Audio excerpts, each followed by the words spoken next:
So one of our priorities at the ICR is to make sure that when we talk about the Creator, we're specifically mentioning the Lord Jesus Christ. Because one of the main things that we need to remember when we're going to talk about what evolutionary theory is after and what they're trying to do, it's not just to say that creatures evolved or to explain the diversity of life on Earth. What Darwin is really after, and this is really important because you have to understand what his theory is if you're going to explain it to others, it is to point towards a totally atheistic, non-creator explanation for the origin and diversity of life as well. That's point number one. And point number two is this. He is here to mar the image of the Creator. He is here to slap God in the face and spit in his face. And that's why if you have any zeal or ardor and love and affection for the Lord Jesus whatsoever in your being, you will find his theory highly offensive. Highly offensive, because it is here to actually tear down the image of the Creator.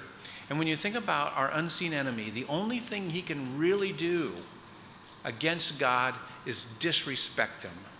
He can't fight him, he can't beat him, he can't do anything. He can disrespect him, and his idea is to get us to disrespect him as well.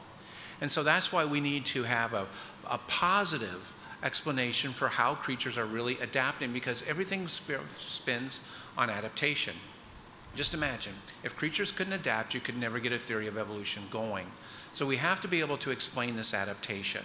So I want to pick up and I want to show you a couple pictures here. Remember we ended with these cave fish, all of these blind cave fish over here, and I was explaining that they have mechanisms which enable them to track the environment all around them.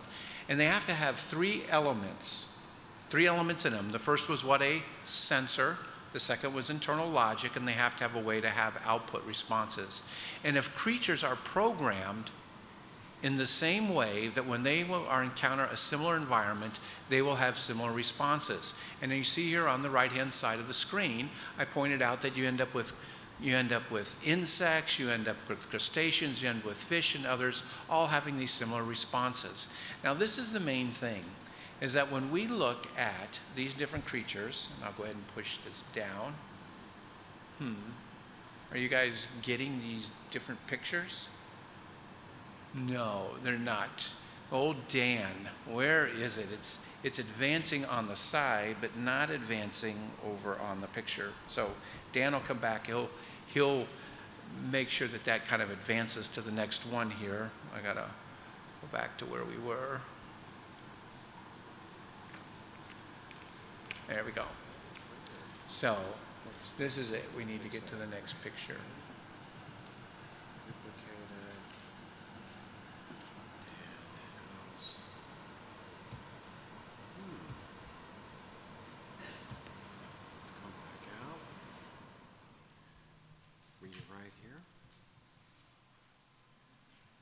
Do you know which slide you're at? Yeah, we'll go to this slide right there. Okay, that's good. Now you're advancing. Good. Perfect. Thank you, Dan. Thank you very, very much. Hey. Good. Hey, it went backwards, Dan. No, just teasing. just teasing on all that. So, I talk about these fish. And you can do experiments on these fish. And when evolutionists see these fish, they specifically say that due to mutations, they have broken mechanisms. They have broken eyes and they have broken pigmentation. Well, let's take a look at the eyes really, really quick. You can see there you have a sighted fish at the top and you have this pink hypopigmented, without the pigmentation, blind fish on the bottom. The reality is it doesn't take millions of years in order for them to lose their sight. This is an experimental paper that was published in 2013, which shows you that you have a sighted fish at the top and a completely blind fish at the bottom, and that can happen in one generation. One generation. So that is telling you that the mechanism to lose eyes is not a broken mechanism. It is engineered within them in order to live inside a cave. And so then at ICR, we began to do work on the pigmentation. And this is what one of those cave fish looks like in real life. They're very white, they're very hypopigmented, and evolutionists would tell you that due to random genetic mutations, the mechanism to make pigmentation has been evolved away, or it's been destroyed. It's a complete loss of function in terms of that. If creatures were designed to go into caves, they can be designed to go out of caves. So this is a picture of the fish, and we did experiments on this fish, and we put this fish back into simulated river conditions. And after 32 days, this is what that fish looks like. Wow, quite remarkable. And this is real work that's being done by real creationists on these fish. This fish has gained her pigmentation back in 32 days. So the question is, was her pigmentation system broken? No, it wasn't broken. It's telling you that these systems can be modulated. That is a big difference from broken. Modulated systems are highly regulated, enabling creatures to rapidly self-adjust to different conditions. Now that's quite a remarkable thing. This is the male. We had a female and a male in the same tank. The male was pink also, and after 32 days, the male has also become totally pigmented again. So we repeated the experiment. We have this fish. You have a sided fish at the top. The fish at the bottom was the one we did an experiment on. The females are a little bit bigger. You can see in this particular area. We exposed that fish to additional mimic sunlight, and again, after about 1 month, there was the fish. Repigmented, totally functional system, so we can repeat this over and over again. And if you want to see some close-ups of this fish, you can see areas of the pigmentation. We're actually doing genetic quantification on these fish to see exactly which genes and other areas are being upregulated and downregulated in these altogether. Now, in just a real quick summary, because then I'll be able to jump through some other slides on my second talk, you end up having two completely contradictory and contrary ways of looking at creatures. The evolutionary way is a non-designed, it's a random mutation way in which they approach things externalistically. They see the environment as shaping and molding creatures on that. And they see creatures not as active problem solvers, but they see creatures as basic passive modeling clay that are being shaped and molded by their environment. They do that because if you had creatures that could adjust themselves and could modulate themselves, that sounds way too highly designed and regulated. So that is why it's their theory which is driving their presuppositions, where they see these creatures as passive modeling clay being molded. And adaptation occurs completely in an undirected fashion in their view. It's an undirected way in which you have to have a copious amount of genetic change, which in this room we would all have different genetic changes, and if I were to expose you to different environments, some stressful ones, only the fittest would survive. And who would that be? Me, of course. I mean, it's my story. I get to be the fittest in this story. So it is a hit and miss, trial and error system, of which only a few survive. And so in their view, adaptation and extinction go hand in hand. It is a completely death-driven view. And it is a very iterative, as it says, shows on the bottom, gradual, and it's a very linear process. Or as Darwin himself said, it would be due to numerous, successive, slight modifications. Now, what I presented at my first talk was a completely different view. It is a designed, purposeful, adaptive process. You notice it's the exact opposite of everything that Darwin was talking about. Designed, purposeful, adaptive. And in this particular case, we're not looking at the environment. Why would you look at the environment, what a creature would do? You look at the creature, you look internally, and you see active creatures shaping themselves to fit a changing world. Now the question would be, was Earth always a dynamic place, even from the beginning of creation? The answer is yes. There was day and night. The stars were given for signs and seasons. Even in California, you get seasons, and you found out you can get a lot of snow on those things. And then creatures were commanded to fill the earth. Now, when creatures fill other creatures' environments, do they change them for those creatures? Yes. If I fill your environment, I change your environment for the better on that. So we change these things all the time. So Earth was always a dynamic place, and creatures always had to be adaptive.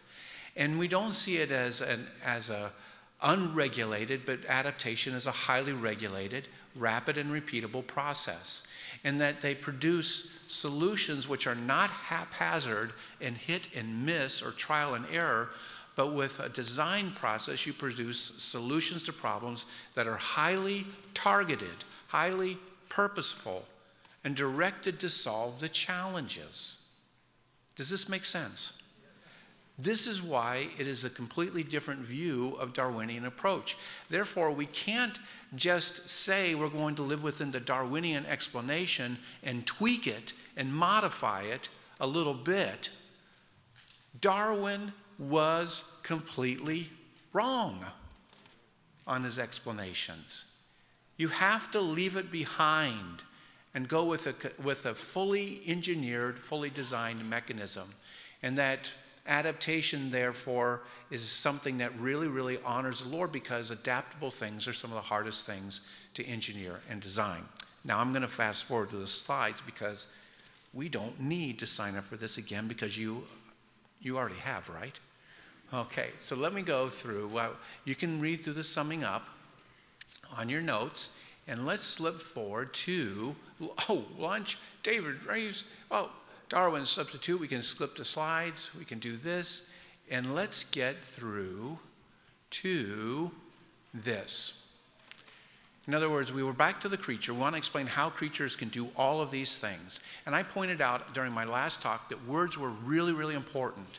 It's the way you characterize adaptation, which is an indicator of workmanship, and all of these characteristics are an indication of origins. And I went through all of these highly descriptive words which are characterizing an engineered way of adaptation. And we went through all of those different kinds of words right there.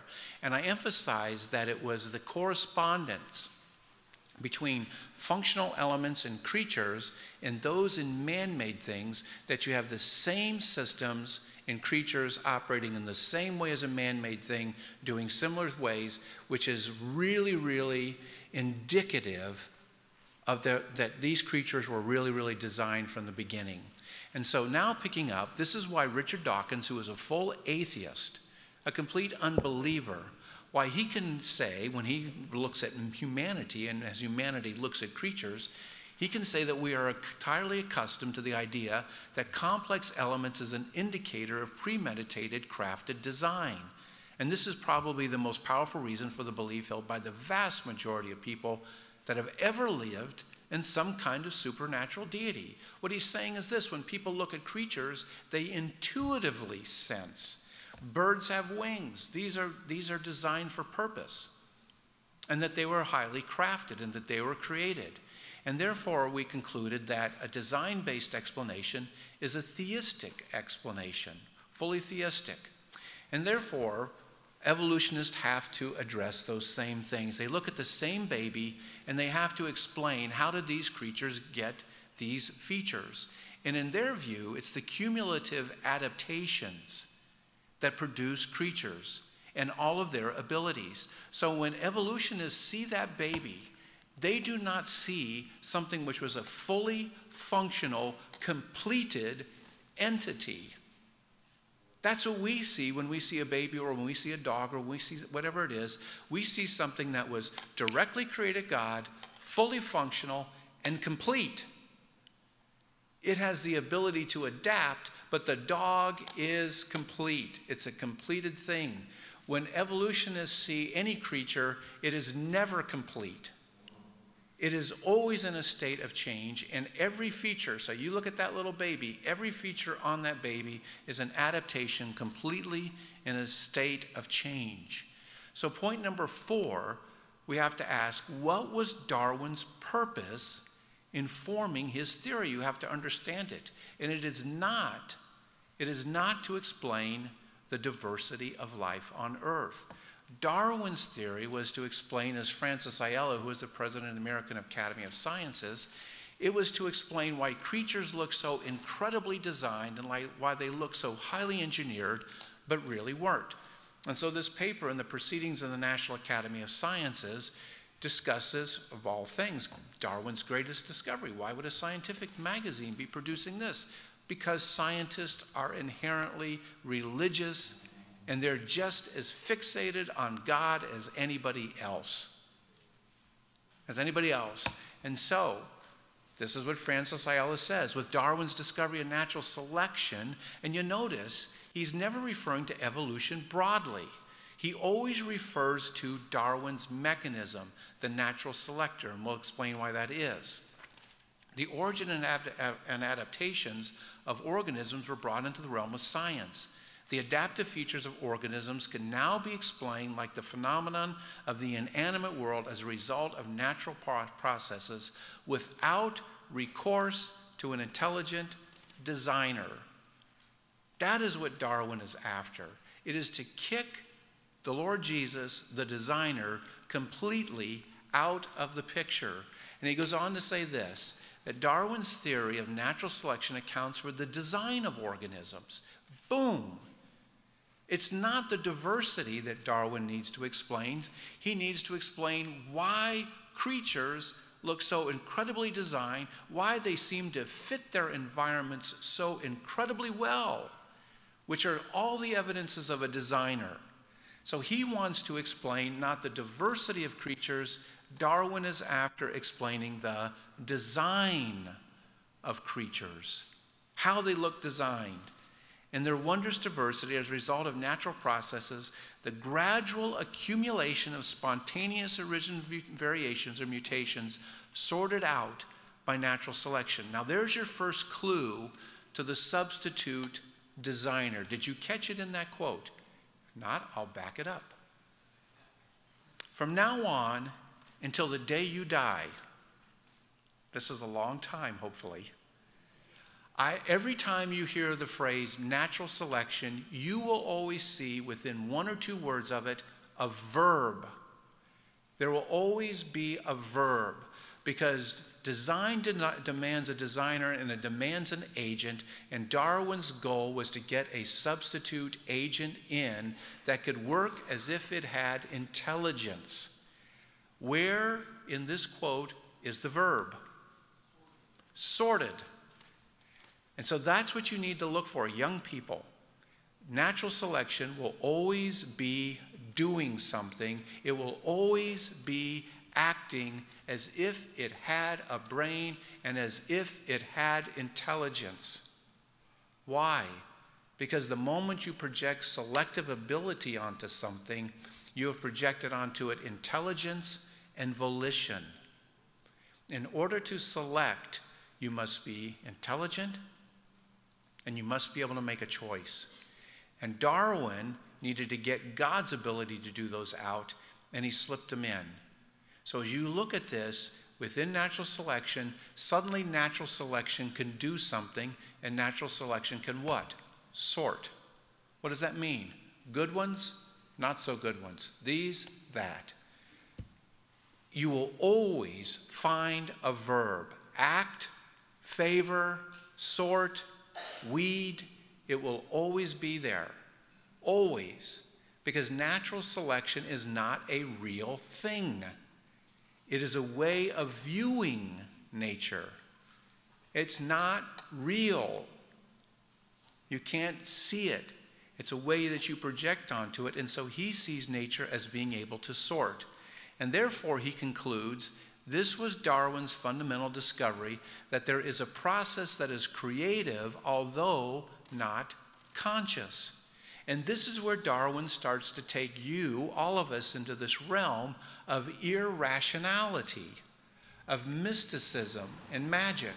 So in this phrase right here, since we're in the afternoon, it might as well be quiz time. We're going to do a Q&A where you get to ask me questions. I get to ask you some. Have you in your entire life ever seen a creative process that was not conscious? And he slips this in just like that, and the world's smartest people who read the proceedings of the National Academy of Sciences just zip right over that, and they say, yeah, he made a creative process that was not conscious. My question to you is, does that make any sense at all? No. It makes no sense. And yet people believe it. He came up with a creative, mystical process which many of us, even as creationists, still treat as if it's real, and he gives it conscious ability to do things like act, favor, and sort.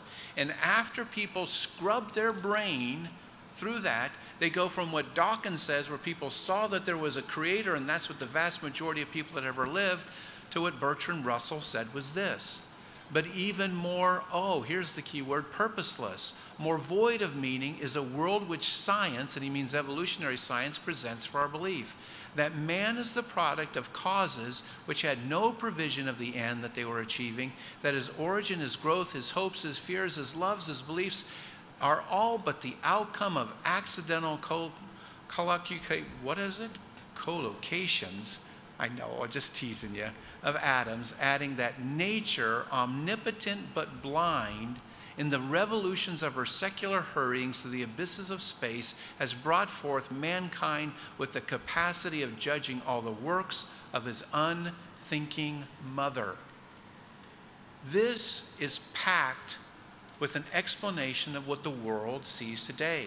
In other words, you go from when Dawkins says that you see something in nature and you conclude that there was an intelligent designer, to what Bertrand Russell says after you run it through Darwin's thinking, and you come up with what? That mankind is the product of a completely blind, purposeless, chaotic, unorganized, accidental, random. Do you see what words I'm putting in? I'm putting in all of these non-designed words. Process. It is about the most anti-design mechanism that you could ever think of. And this is why Darwinian thinking always points towards atheism. And this is why people become hopeless in their thoughts. And this is why we end up worshiping and serving something other than God, the true creator God, and we end up worshiping and serving, it's right here in the quote, about a third of the way up, if I could use this little laser pointer, this, nature. Nature becomes the substitute creator. So the question is, how does Darwin actually do this? You need to know this. If you're going to explain it to your friends, and if you don't want to get caught in this kind of bad thinking altogether, how does he do it? What are the nuts and bolts of what evolutionary thinking is all about? Well, let's jump into evolutionary theory. I'm going to read to you 3 basics of evolutionary theory. These are core tenets of evolutionary theory. As I read them, look for words and phrases and thoughts that seem to be repeated.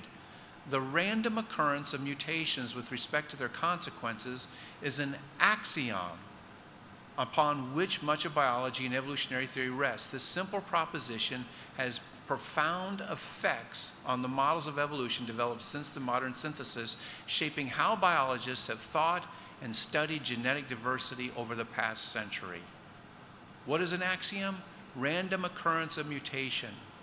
Next one, completely different author. The core tenet of the modern synthesis, that is modern evolutionary thinking, is that adaptive evolution is due to natural selection. Oh, what did I tell you to look for? Every time you hear the word till the day you die, look for a verb. Natural selection, what? Acting. It will always be there. Always be there. Acting on heritable variability that originates through accidental changes in the genetic material. Such mutations are random in the sense that they arise without reference to their advantages or disadvantages. And then finally, a classical or Darwinian evolutionary system embodies a basic principle: purposeless genetic variation of reproductive individuals united by common descent, coupled with natural selection of those rare individuals that fortuitously express traits.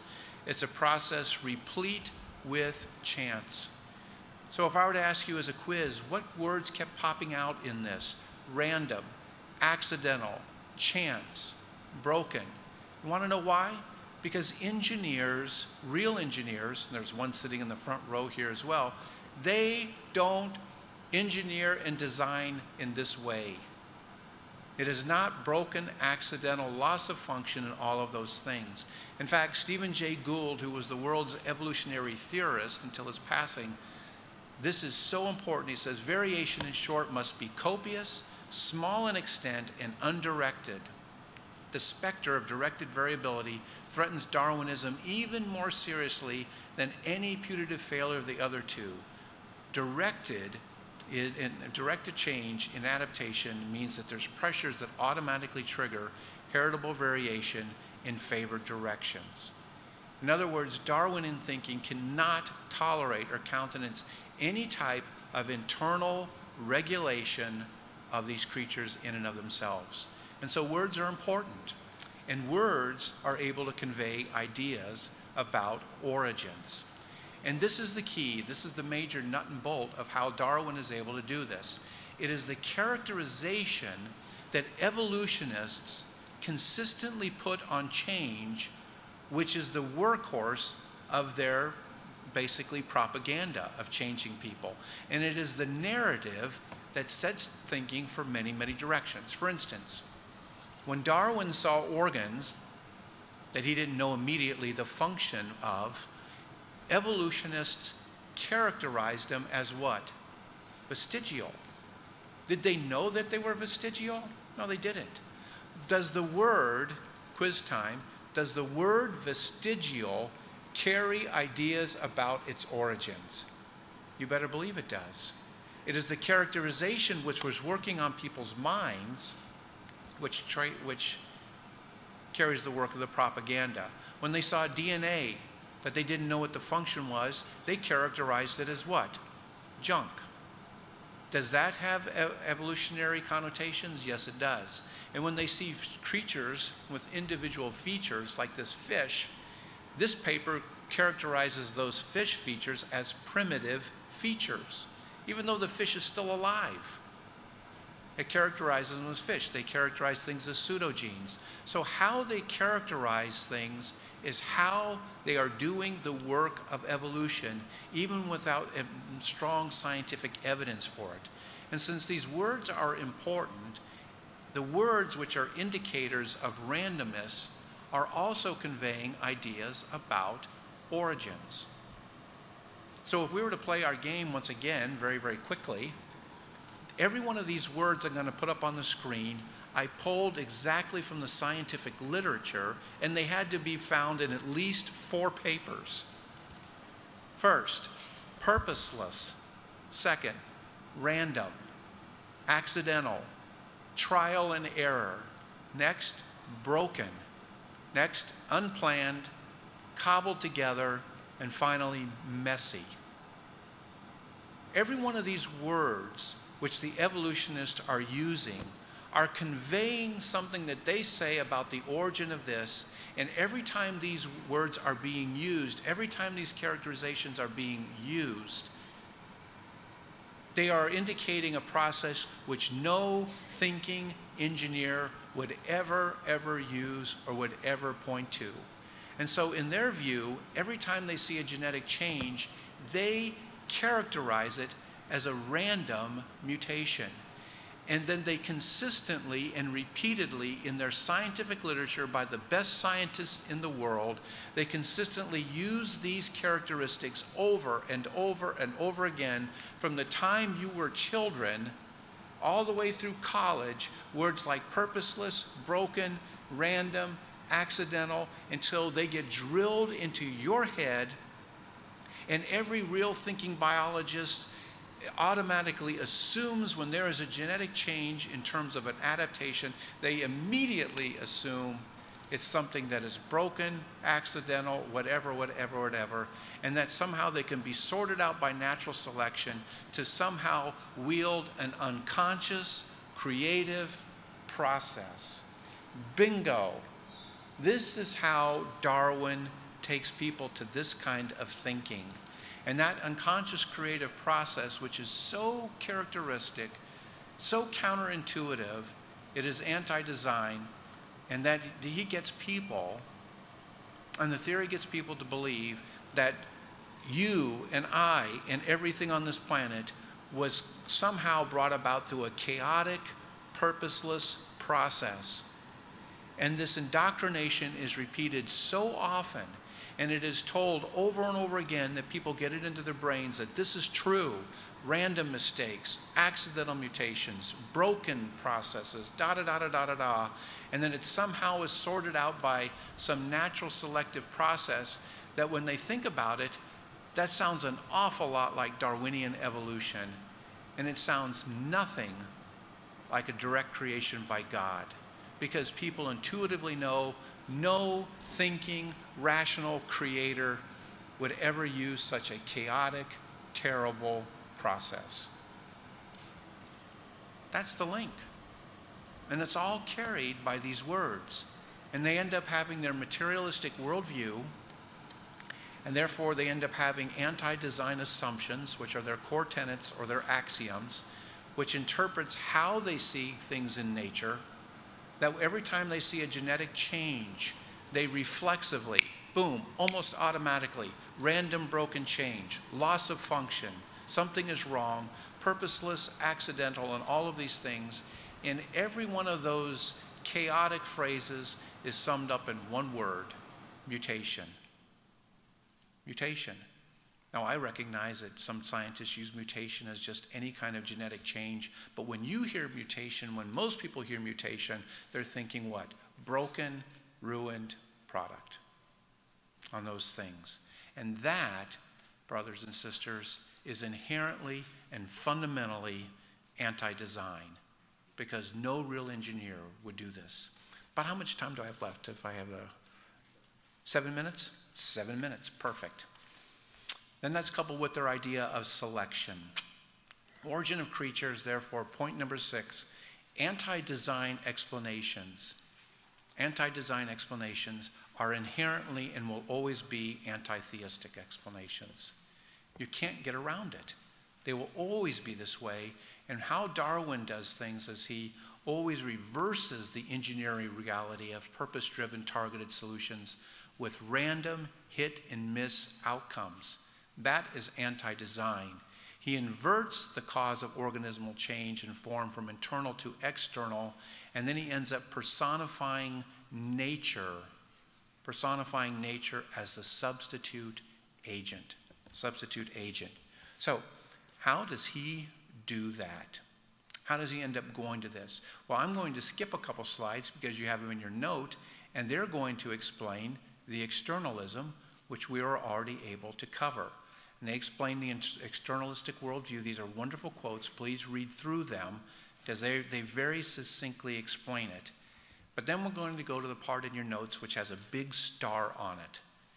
Darwin added a vital element of agency in his framework by projecting onto nature an intelligence and volition that we almost have there. And Richard Lewontin, he was a colleague of Stephen Jay Gould's, a professor at Harvard University. He pointed out that Darwin's most influential example of pointing to agency in nature was this quote in the book. Looks like when my slides got transferred over, part of the quote got cut off right there. Darwin said of natural selection, see if this sounds like an agent, that natural selection is daily and hourly scrutinizing throughout the world every variation, even the slightest, rejecting that which is bad and preserving and adding up all that which is good. Do you see some actions of agency there? What's natural selection able to do? Scrutinize. What else is it able to do? Reject, add up. And so natural selection is operating where? Everywhere. What is natural selection able to see? Everything. And natural selection is able to act invariably everywhere. It becomes like this substitute God. Now this gentleman here, he is not an evolutionist. He's actually an intelligent design advocate, but he had some of the most incisive comments about selection that have ever been put into print. In his book, The Design Revolution, William Dembski said this: in short, evolutionary biology needs a designer substitute to coordinate the incidental changes that hereditary transmission passes on from one generation to the next. And there's only one naturalistic candidate on the table, to wit, natural selection. Indeed, it's no accident that the word selection and the word intelligence are etymologically related. The lek in selection has the same root as lig in intelligence. Both derive from the same Indo-European root, meaning to gather and therefore to choose. Now, everybody says that people had the idea of natural selection before Darwin. They did not. Nobody, no creationist, was applying intelligent ability to nature. And this is what Dempsey goes on to add. Before Darwin, the ability to choose was largely confined to designing intelligences, that is, to conscious agents that could reflect deliberately upon the possible consequences of their choices in that way. Does that make sense? Of course it does. You wouldn't apply selective ability to the chair you're sitting on or to the carpet you're walking on. It would only be to conscious things. He went on to say this: Darwin's claim to fame was to argue that natural forces lacking any purposefulness or provision of future possibilities likewise have the power to choose via natural selection. In ascribing the power to choose to unintelligent natural forces, Darwin perpetuated the greatest intellectual swindle in the history of ideas. Nature has no power to choose. If I were to ask you in this room, how many of you have been swindled? You've all been swindled. I was swindled. For decades, I went about talking about what natural selection could do or what natural selection couldn't do. This would have been my typical explanation. Well, natural selection is a real thing, but it's just limited. Natural selection is real, but it can only do this. You notice what? I'm also projecting abilities for natural selection to do it. I never did say, you know what? Darwin's fundamental mistake is that he compared nature to a human breeder. But human breeders have a real brain, but nature doesn't. Therefore, his analogy was fundamentally flawed from the beginning. That's what I should have said. Nature has no power to choose.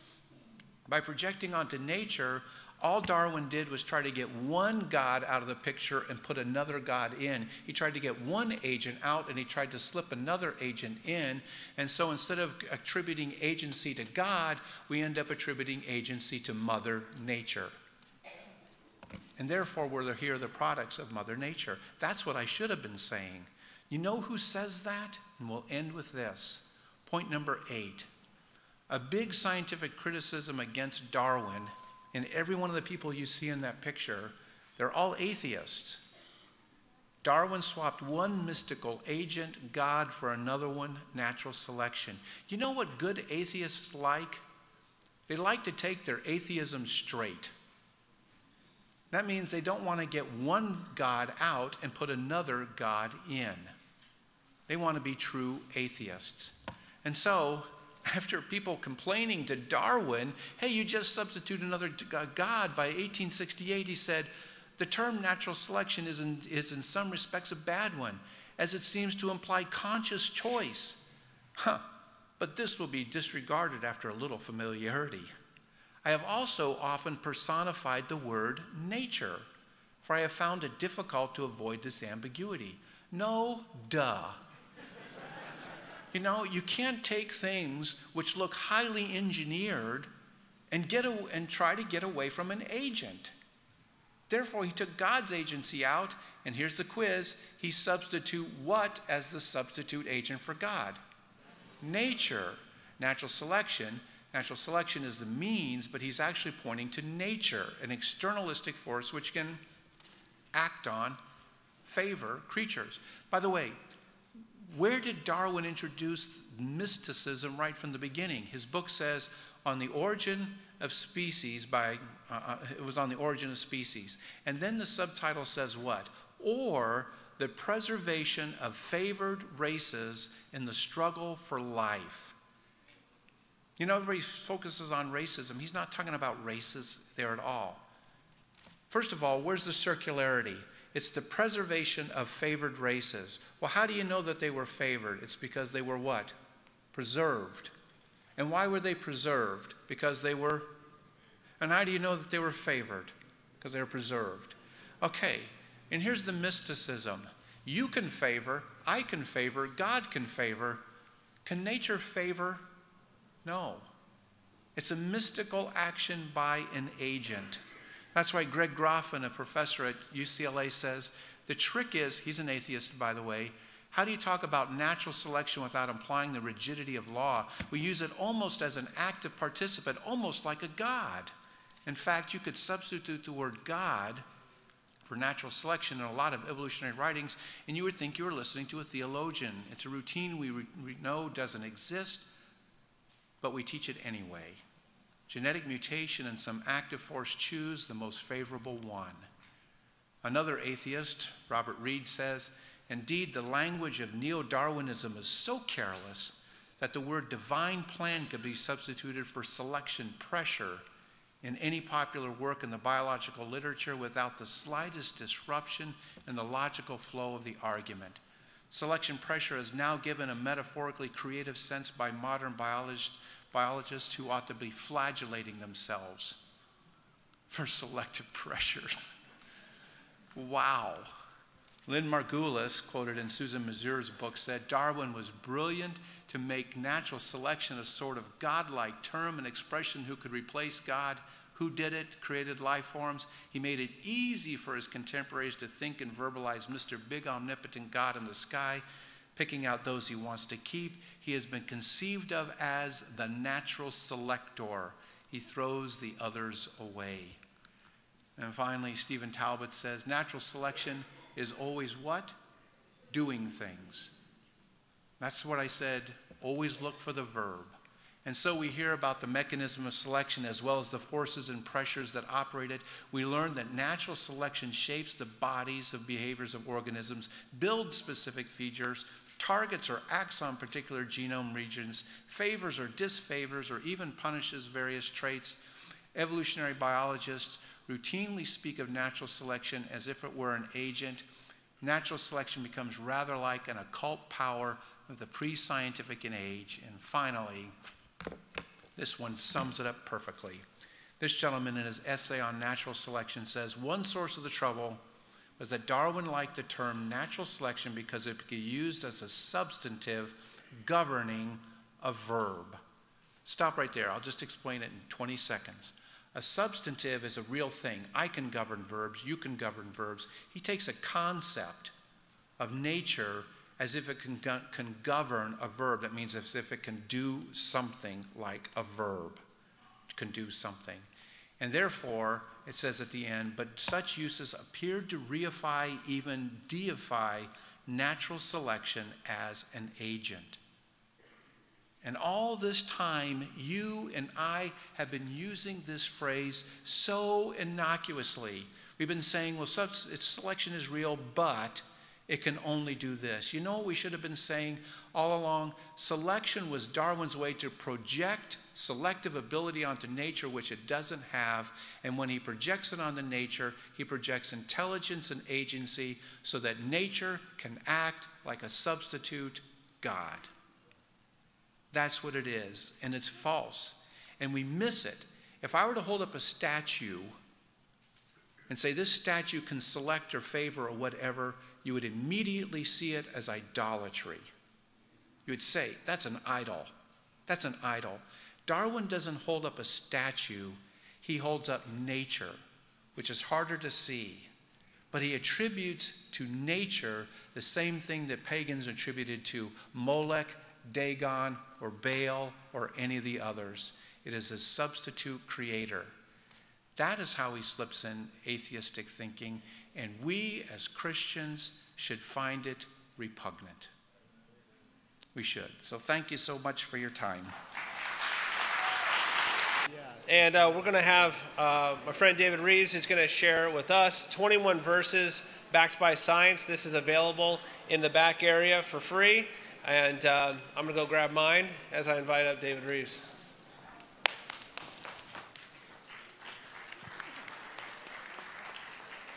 Hello again. All right. Over this brief period of time, over the next few moments, I want to go over a few things. This is the title of my second book. It's called 21 Verses Backed by Science. I kind of challenged myself, well, could I just go through scriptures and randomly start reading verses? Not randomly, but just start looking at different verses and asking the question, is this scientifically accurate? There was a very old radio serial. It was a radio program by a certain name.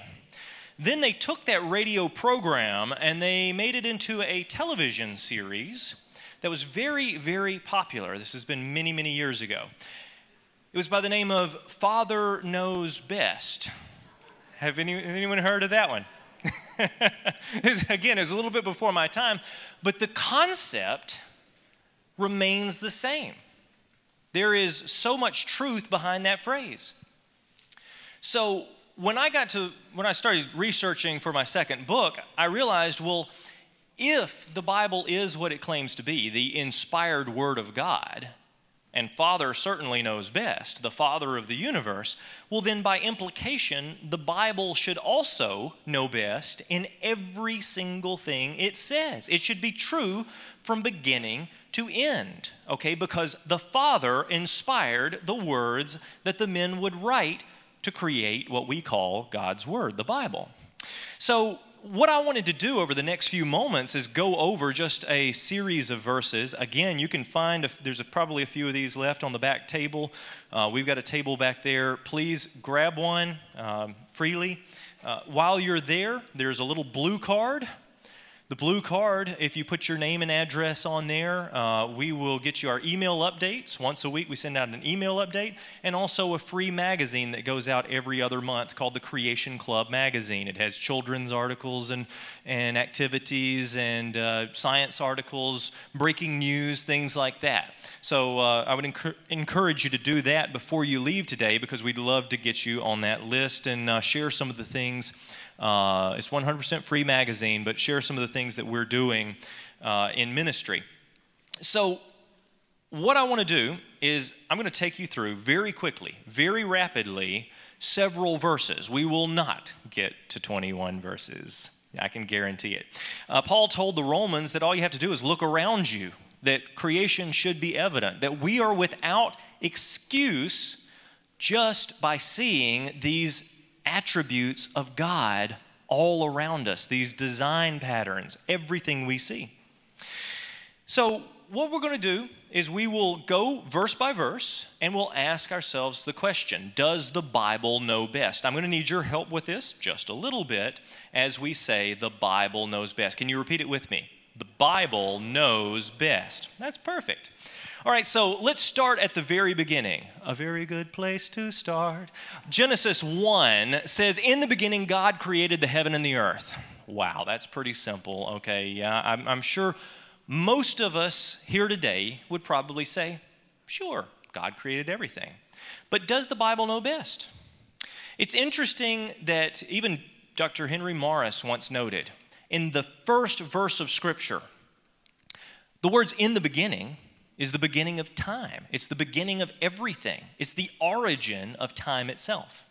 In the beginning, God created the heaven, there's space, and the earth, there's matter. So, in other words, the origin of time, space, and matter, the three basic components of the entire universe, can be found in the first verse of Scripture. I think that's great. In other words, the Bible knows best. But when we realize that the currently accepted in the atheistic community, one of the theories that is currently accepted in cosmology is called the Big Bang Theory. Now, the Big Bang Theory states that around 14 billion years, all the matter in the universe was concentrated into a dense point, which then rapidly expanded, making space and time as it went. So, in other words, it's an idea on how space and time might have come about. So, I always say, well, how do you say this came about? Oh, well, 14 billion years ago, all the matter in the universe was concentrated into a dense point that started rapidly expanding, making space and time as it went. Wait, can you just repeat that one more time? Oh, 14 billion years ago, all the matter in the universe was concentrated. Wait. All the matter in the universe, where did that matter come from? Did you know that atheism really has no explanation whatsoever as to where all of the matter in the universe came from? No explanation. So in other words, the Big Bang model is an attempt to explain how space and time took on its current shape, but does not even attempt to explain the actual origin of the universe, all the matter that's there. Does that sound like a great scientific theory to you? It doesn't to me. In other words, what I'm telling you is that the first verse of Scripture explains the origin of space, time, and matter. That means that the Bible knows best. And again, that's just a very basic concept. Jeremiah 8 talks about a creature called the sea swallow. This sea swallow, I'll just read you the verse, and then we're going to ask this question. The stork in the heaven knows her appointed times, the turtle dove, the crane, and the swallow.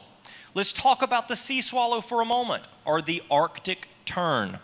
The Arctic tern is a seabird or a sea swallow. There's about 1 million of them out there on planet Earth right now. They live approximately 20 to 30 years. They will mate for life. They're incredible creatures, and they take a particular course, just like other birds, where they'll go south and follow that warmer weather, and then they'll come back north as the warmer weather comes back towards us. And so they migrate like many other birds. But their migration path is quite extraordinary. I'm going to put up on the screen a picture of a world map. You see, these Arctic terns might start in Greenland or the Netherlands, and they will pick a path southward along the African coast. Now, as they get towards the southern tip of Africa, they will turn eastward, and they will travel as far as Australia, sometimes New Zealand, before they then turn south again, where they will spend their summers, our winters, in Antarctica. That's right. When it's cold up here, it's actually warm in the southern hemisphere, and vice versa, okay? Summer and winter alternate like that from the southern and northern hemisphere. Okay, so they're spending their summers, our winters, traveling around in some of Antarctica before it finally starts to get really cold down there, and they start their northern migration, which many times takes them in an S-shaped curve up the coast of America to find their way right back to where they started. Now, I don't know if you've made this connection yet, but that's a long ways. That's a global map. If you were to track these Arctic terns, you would realize that they're traveling approximately 56,000 miles every single year. And let's see if we have very observant audience members today. How long do they live? 20 to 30 years. 20 to 30 years, just do the math. That means that these Arctic terns are traveling 1.5 million miles during their lifetime. Talk about some frequent flyer points right there. Here's what I'm telling you. Does the Arctic tern, does the sea swallow know where to go, what to do, how to find its way back? Does it seem to have a built-in GPS where it can find its way 56,000 miles back to the same location? Yes. In other words, what I'm telling you, you can help me out with this, is the Bible knows best. Now, Psalm 139 says, and listen to the verbiage here because this is really important. It says, "Thine eyes did see my substance, yet being unperfect. And in thy book all my members were written, which in continuance were fashioned, when as yet there was none of them." Well, did you know that we can actually talk about DNA as a book, basically the blueprints that makes you who you are? It makes you 100% unique. You know, when we realize that geneticists can tell you there are trillions upon trillions of combinations that makes up our DNA. If we were to write out our DNA sequence, our genetic code in a book, it wouldn't fit just one book. No, it would take about 1,200 encyclopedia volumes. That's a lot of books. So that's inside of you right now. That's inside of you right now. But maybe 1,200 encyclopedia volumes of information isn't enough to really wake you up because we've all had lunch and now we're a little bit full. And now we're thinking, well, yeah, that's a lot of information. We'll get this. That 1,200 encyclopedia volumes of information can be found in nearly every cell of your body right now. That is enough information to fill up the entire Library of Congress, all 35 million books, multiple times over, and it's inside each and every one of us right now. There is a book that was written that tells us who we are. DNA is completely one of a kind. Your iris and your retina contain unique patterns that are not found anywhere else on planet Earth. No two palm prints are alike, and every fingerprint is unique. Who was it? Dr. Dan Biddle? I can't remember. Who was it that had you hold up your thumb? Do a little experiment as we began this morning. You remember that? I want you to hold up your thumb right now. Look at your thumbprint. It is completely unique. The one on your other thumb is slightly different, completely unique. Every fingerprint is unique. But the fact that your thumbs are unique, do you know what that means? That means you are thumbody. The psalmist David says that we are fearfully and wonderfully made. He said, marvelous are thy works, and that my soul knoweth right well. That's actually Tennessee language right there. That my soul knoweth right well.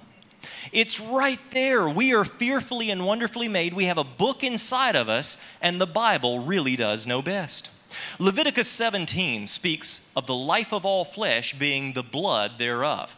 Now, when I was researching for my second book, just a short book, but I realized that I had a problem. Because when I read that verse, I said, no, this can't be right. No, I must be missing something. Oh, no. Because you know what? Not all life has blood. So did we just find an error in the Bible? And I said, no. The Bible knows best. It can't be. I must be missing something. The Bible is going to be scientifically true. And I kept reading it over. The life of all flesh is the blood thereof. And I realized I'm not thinking about the word flesh because guess what? Yes, there are some creatures that don't have blood. Those creatures don't have flesh. Like sea sponges, things like that. So not only does the Bible know best, but it is accurate enough to put the word flesh in there to make sure that it is scientifically accurate. Is the science a Bible textbook? I always tell people absolutely not. Science textbooks have to be updated every year.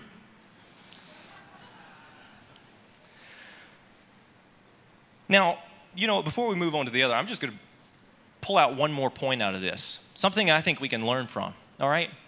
That's been there for thousands of years. We have been reading this over and over and over again for thousands of years. Did you know that the average adult human contains about 160 ounces of blood?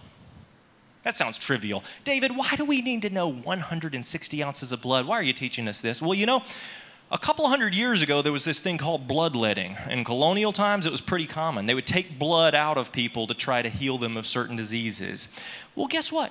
In the hours just before George Washington died, they took out approximately 138 ounces of his blood.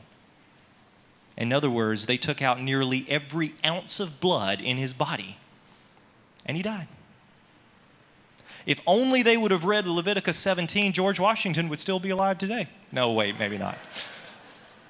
The point is, the Bible knows best.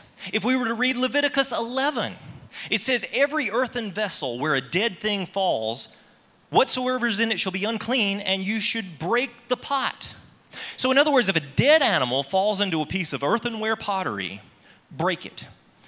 The very next verse says, well, if it's clothing or something that you won't eat out of, don't worry about it. Wash it. Use it again.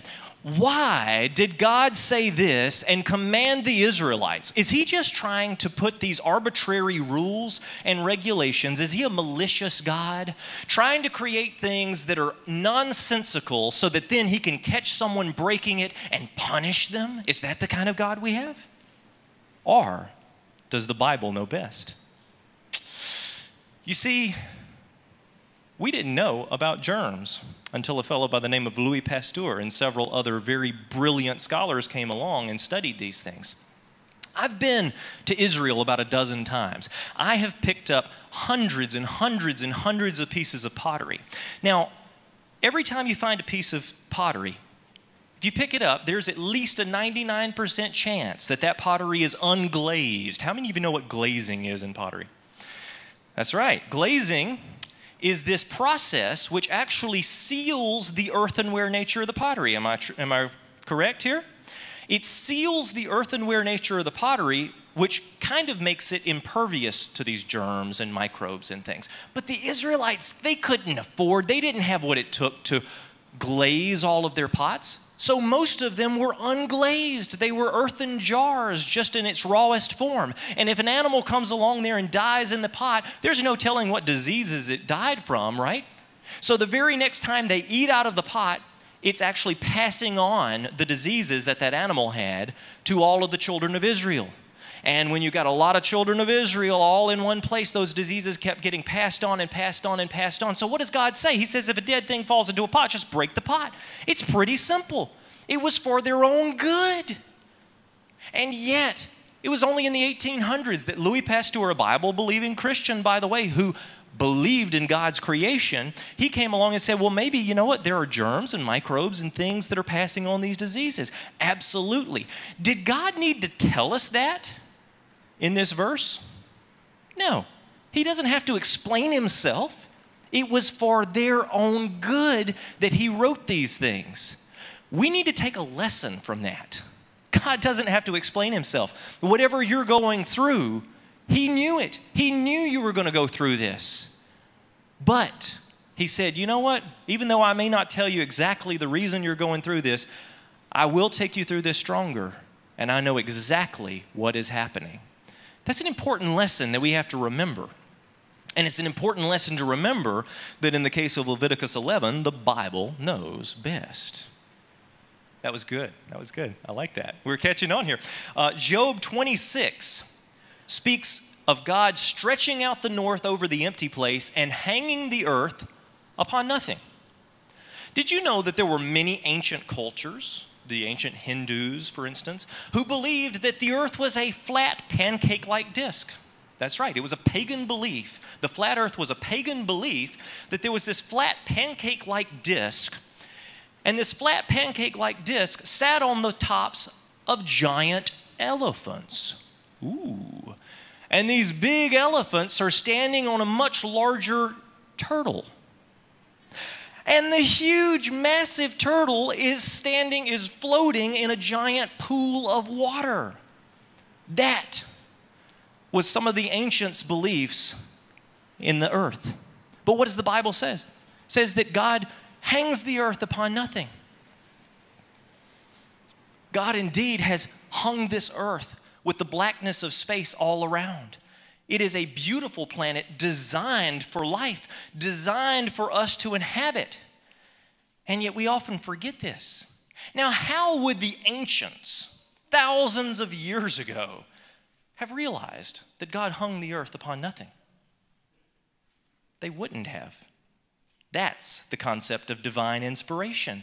The Lord in his infinite wisdom gave them those words so that they would write down the accurate truth about our universe, that God hangs the earth upon nothing. In other words, what I'm saying is that even in that verse, the Bible knows best.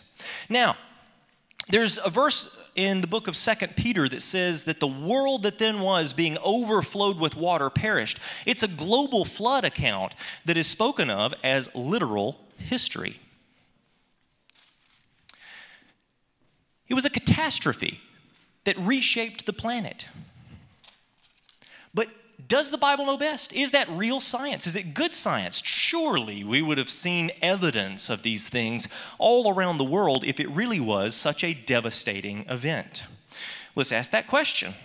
Does the Bible know best? Bent strata is found all over the world, and a lot of the sites have these smooth folds that bend at extreme angles. You see the picture? That's evidence of a catastrophe. I was up in British Columbia, Canada, on a one-week speaking tour, and I showed this photo. Someone came up to me afterwards. He said, David, right down the road, we have this one. And he gave me the picture on the left. And he's like, that's even more extreme. Look at that smooth fold and everything is just bent back in on itself. I'm like, wow, can I use that? He gave me the picture to use. I lead geology tours in eastern Tennessee. Last year I led one up to a coal seam and an old railroad. And there was this piece of bent strata that was 100% vertical. And then right about where I'm standing, it turns and becomes horizontal again. These kind of things are actually fairly common in geology around the world. How do you get bent strata? You see, you've got multiple layers of hardened strata, hardened rock that have been lithified, turned to stone, and they're bent, smoothly folded. It's kind of like these multiple layers of plywood, wood that's been glued together, hardened together, and yet this is straight. So here's what I'm going to do. I'm going to set the microphone down, and I'm going to give you an example of how, over millions of years of slow geological time, we can turn lithified rock or plywood, hardened wood, into smoothly bent strata, just like you see. Are we ready? This is science.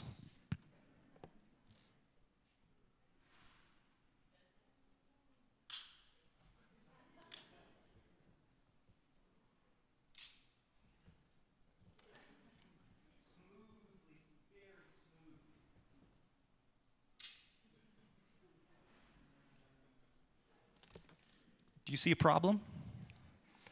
We could repeat this experiment hundreds of times. We could repeat this experiment millions of times, and we would always get the same effect.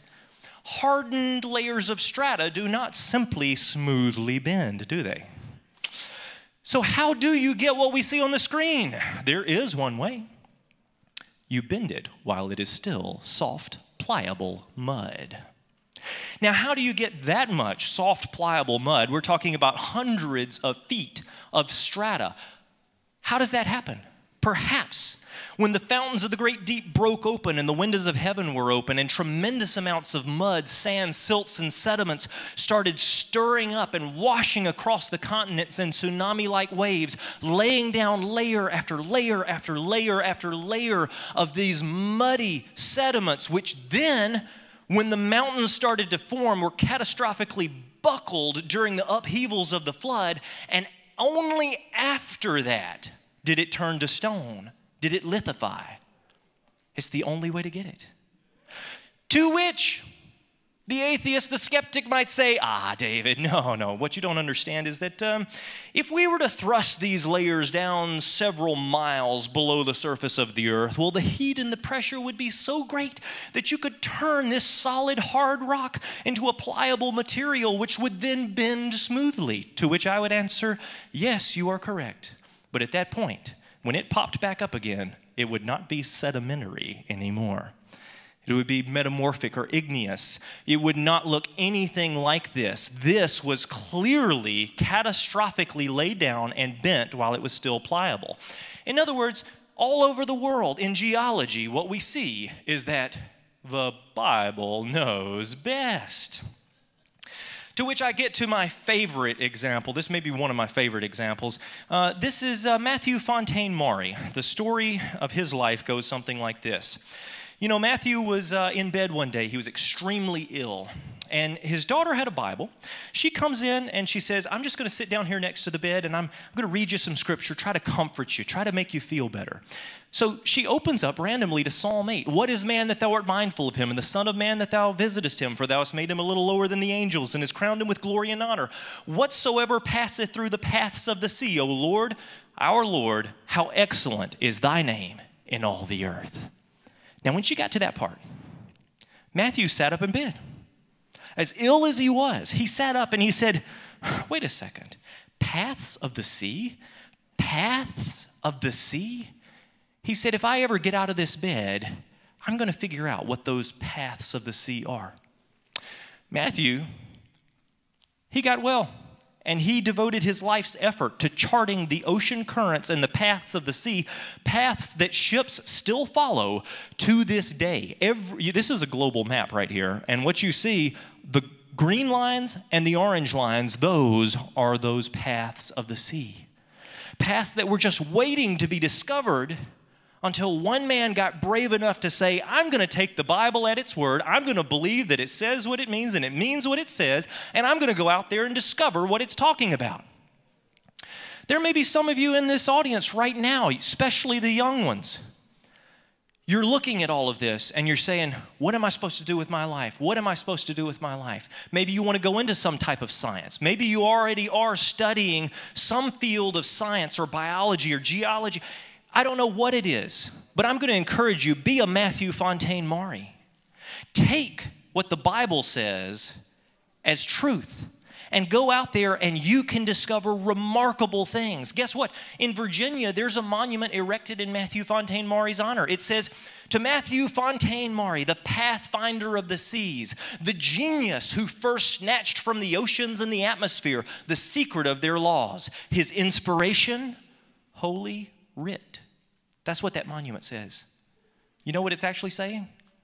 The Bible knows best. We've only got a few minutes left. The Bible is doing pretty good when it stacks up to the good science test, I think. I mean, I'm pretty impressed with it. Could the same thing be said for evolutionary theories? I think it's worth a consideration, right? Merriam-Webster defines religion as a cause, a principle, or a system of beliefs held to with ardor and faith, extreme fervor and faith. You know what?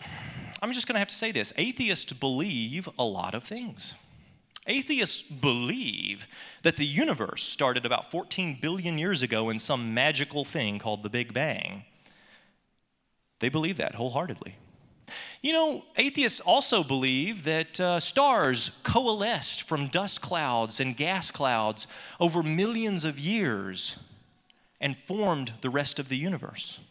They definitely believe that. Most atheists believe that humans have evolved over time and chance and natural selection over millions of years, and that we are nothing more than smart amoebas, basically. They definitely believe that. Almost 100%, not all, but most. You know, atheists believe a lot of things. They have a system of beliefs, but you know, to be a religion, those beliefs have to be held to by faith. Well, not one of those things I mentioned is a fact-based belief. There was no one around 14 billion years ago to see the universe create itself, was there? No. That's a faith-based belief. No one has actually ever documented a star being formed. We see them blow up all the time. I mean, I've caught supernovae in M51. I've seen many supernovae. But we've never actually documented any star forming. That is a faith-based belief. We have never seen an amoeba turn into an astronaut. We have never seen a hippopotamus turn into a giraffe. We have never seen a fish turn to a bird, turn to an ape. Okay?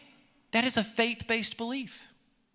And yet, these faith-based beliefs held to by these atheists are held to with ardor, with extreme fervor. You go to most of the university campuses around the U.S. and around the world, maybe not this one, but most, way over 50%. And you try to question one of those faith-based beliefs, you say, Professor, you know, how can you back that up? Oh, you're going to be met with extreme fervor and ardor. These beliefs are held to with extreme ardor. What does that make evolution? You said it, I didn't. I just want to remind you of a couple of things. Again, the blue cards on the back table with my book.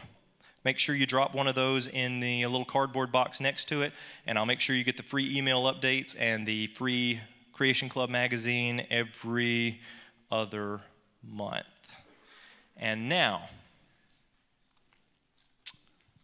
we've talked about the origin of science. We've talked about the origin of time, space, and matter. Arctic turn, blood is life, pass of the sea, break the pot. Earth hangs on nothing, behemoth and leviathan are real creatures. Geology confirms a global flood. Today, we've talked about a lot of different things, haven't we? But I always like to conclude with astronomy. It's one of my greatest passions. And for that, I've got a couple of slides to show you, but then I'm going to need the help from a couple of volunteers. Can I have you? Yes, please. Anyone else? Several more volunteers. Can I have a couple more volunteers? Yeah. Yeah, I need everybody's help. Come on over here. Take a handful and start passing these out. These miniature telescopes that I'm having you pass out right now are going to be very important in only a few moments' time, all right? So you're doing a very important job right here. Make sure you take one for yourself.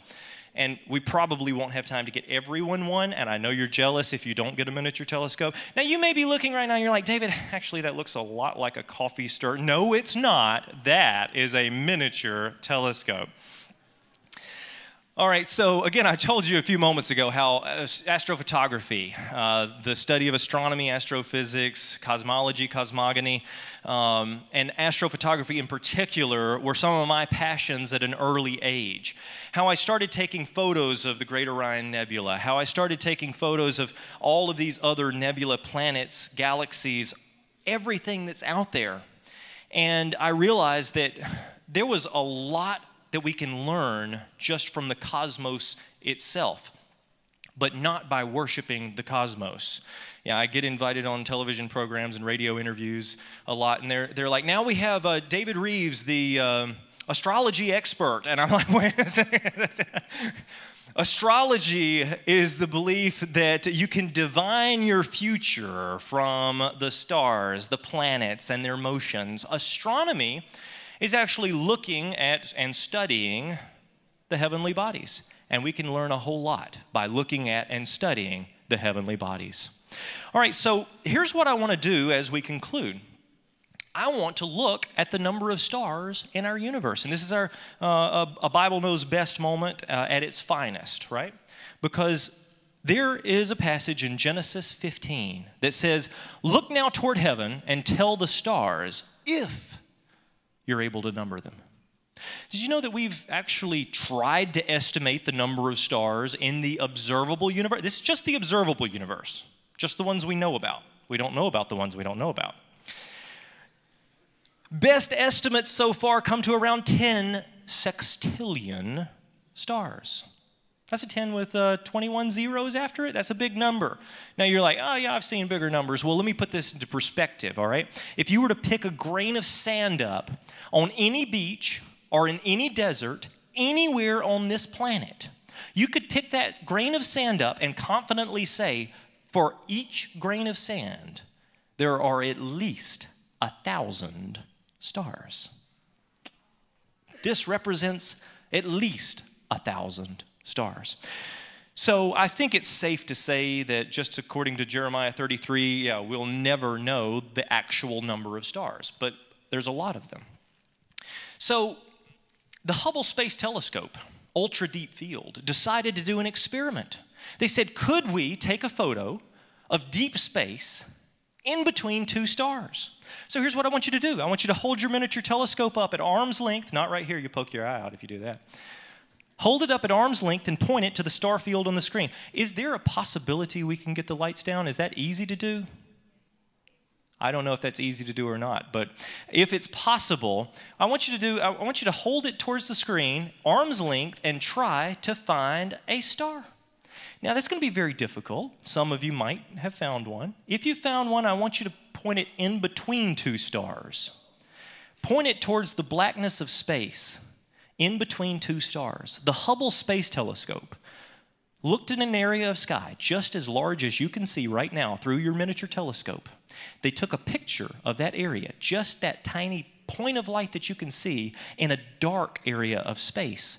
And they said, well, if we take an 11-day exposure, we accumulate light for 11 days, is it possible that we could actually catch a star that we've missed or something else that we've missed? Maybe there's something there just waiting to be discovered. And after 11 days of accumulating light, this is the picture that they got. In that tiny speck that you just saw through your miniature telescope, they found 10,000 galaxies, not stars. These are galaxies. Every point of light, every pinprick that you see is a galaxy containing several hundred billion stars. Do the heavens declare the glory of God? We can have the lights back up. The Bible knows best. Very good. You got ahead of me on that one. You know what? Even more than the Bible knows best, we have an awesome creator. Because there's a passage in the book of Psalms that says that not only did God make all of them, he has a name for each and every one of them. So as we conclude, I'm going to leave you with an analogy. Hebrews 3 says, every house is built by some man, but he that built all things is God. Does the Bible know best? You're walking through the woods one day, and you happen upon a clearing. And in this clearing, there is a beautiful cabin. This cabin is very picturesque. It's something that you would find in a calendar. It's something that you would find in a coffee table book. And you instantly think to yourself, first thing that crosses your mind is, I bet you millions of years ago there was a tornado that tore through these woods, and it started snapping trees, and the trees fell in the shape of the cabin walls. And then I'm guessing that sometime over the past, several million years, that there must have been a lot of sand build up in deposits. And that sand built up along the entire walls of the cabin, and then lightning struck the sand. Do you know what happens when lightning strikes sand? Makes glass, that's right. So it must have made the glass windows of the cabin. Okay, and then over millions of years, there must have been some sort of a hurricane or something, and it blew the sand away. And there you have it, a beautiful cabin in the middle of this clearing, just sitting there. Isn't that amazing? We would laugh. We would laugh. The greatest skeptic on earth, try to tell them that story. Watch what happens. They're going to laugh you out of the park. They're going to be like, yeah, David, you got to be kidding me. Everybody knows somebody built that house. Oh, isn't that interesting? Yeah. Every house is built by somebody. But if that's obvious, let me tell you what's really obvious. He that made all things is God. Everything we see around us in this universe had a designer, had a creator. You have a designer. You have a creator. He knew you from the very beginning. When as yet there was none of you in existence, he wrote your book. He put it inside of you, and he loves you. In addition to that, he loves you so much that he sent his only begotten son to this earth to live, die, and be raised again so that we could be a part of his family for eternity. That's how much he loves you. Jesus himself said, have you not read that he which made them at the beginning made them male and female? He's like, there is a creator. Yes, you are designed with purpose. He also confirmed that we can believe the writings of Genesis. And this Genesis conference, I think, is so important that we understand how it all connects together. Again, the Bible knows best. The Bible is the Word of God, and God certainly knows best. He's known it all from the beginning. But then he gives us the mental capacity and the curiosity to study his creation. Don't you think that's amazing? He's like, do you think an ape sits there and philosophizes about his existence? What about a bunny rabbit? What about a fish? Do you think one of those blind cave fish, they're like, when I grow up, I'm going to try to figure out the existence of the universe? No. He gives us the mental ability and the acuity and the curiosity to study his creation and to give him the glory for it.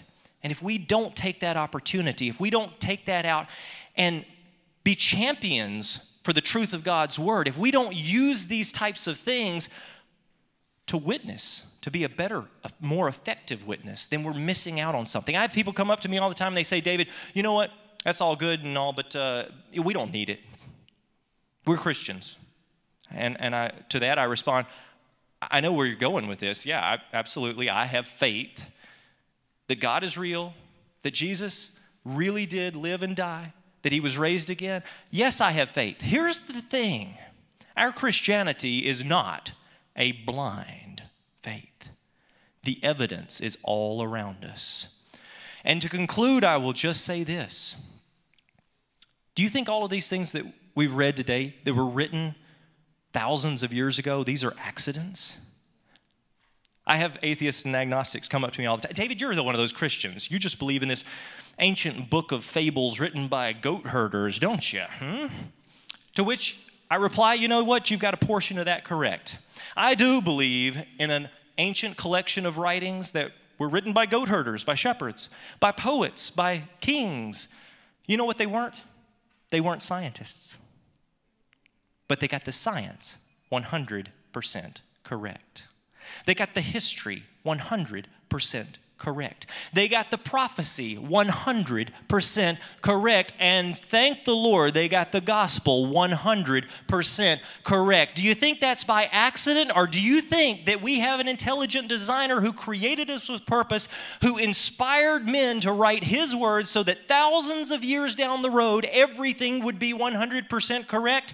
I believe that, and to that I say, the Bible knows best. Thank you.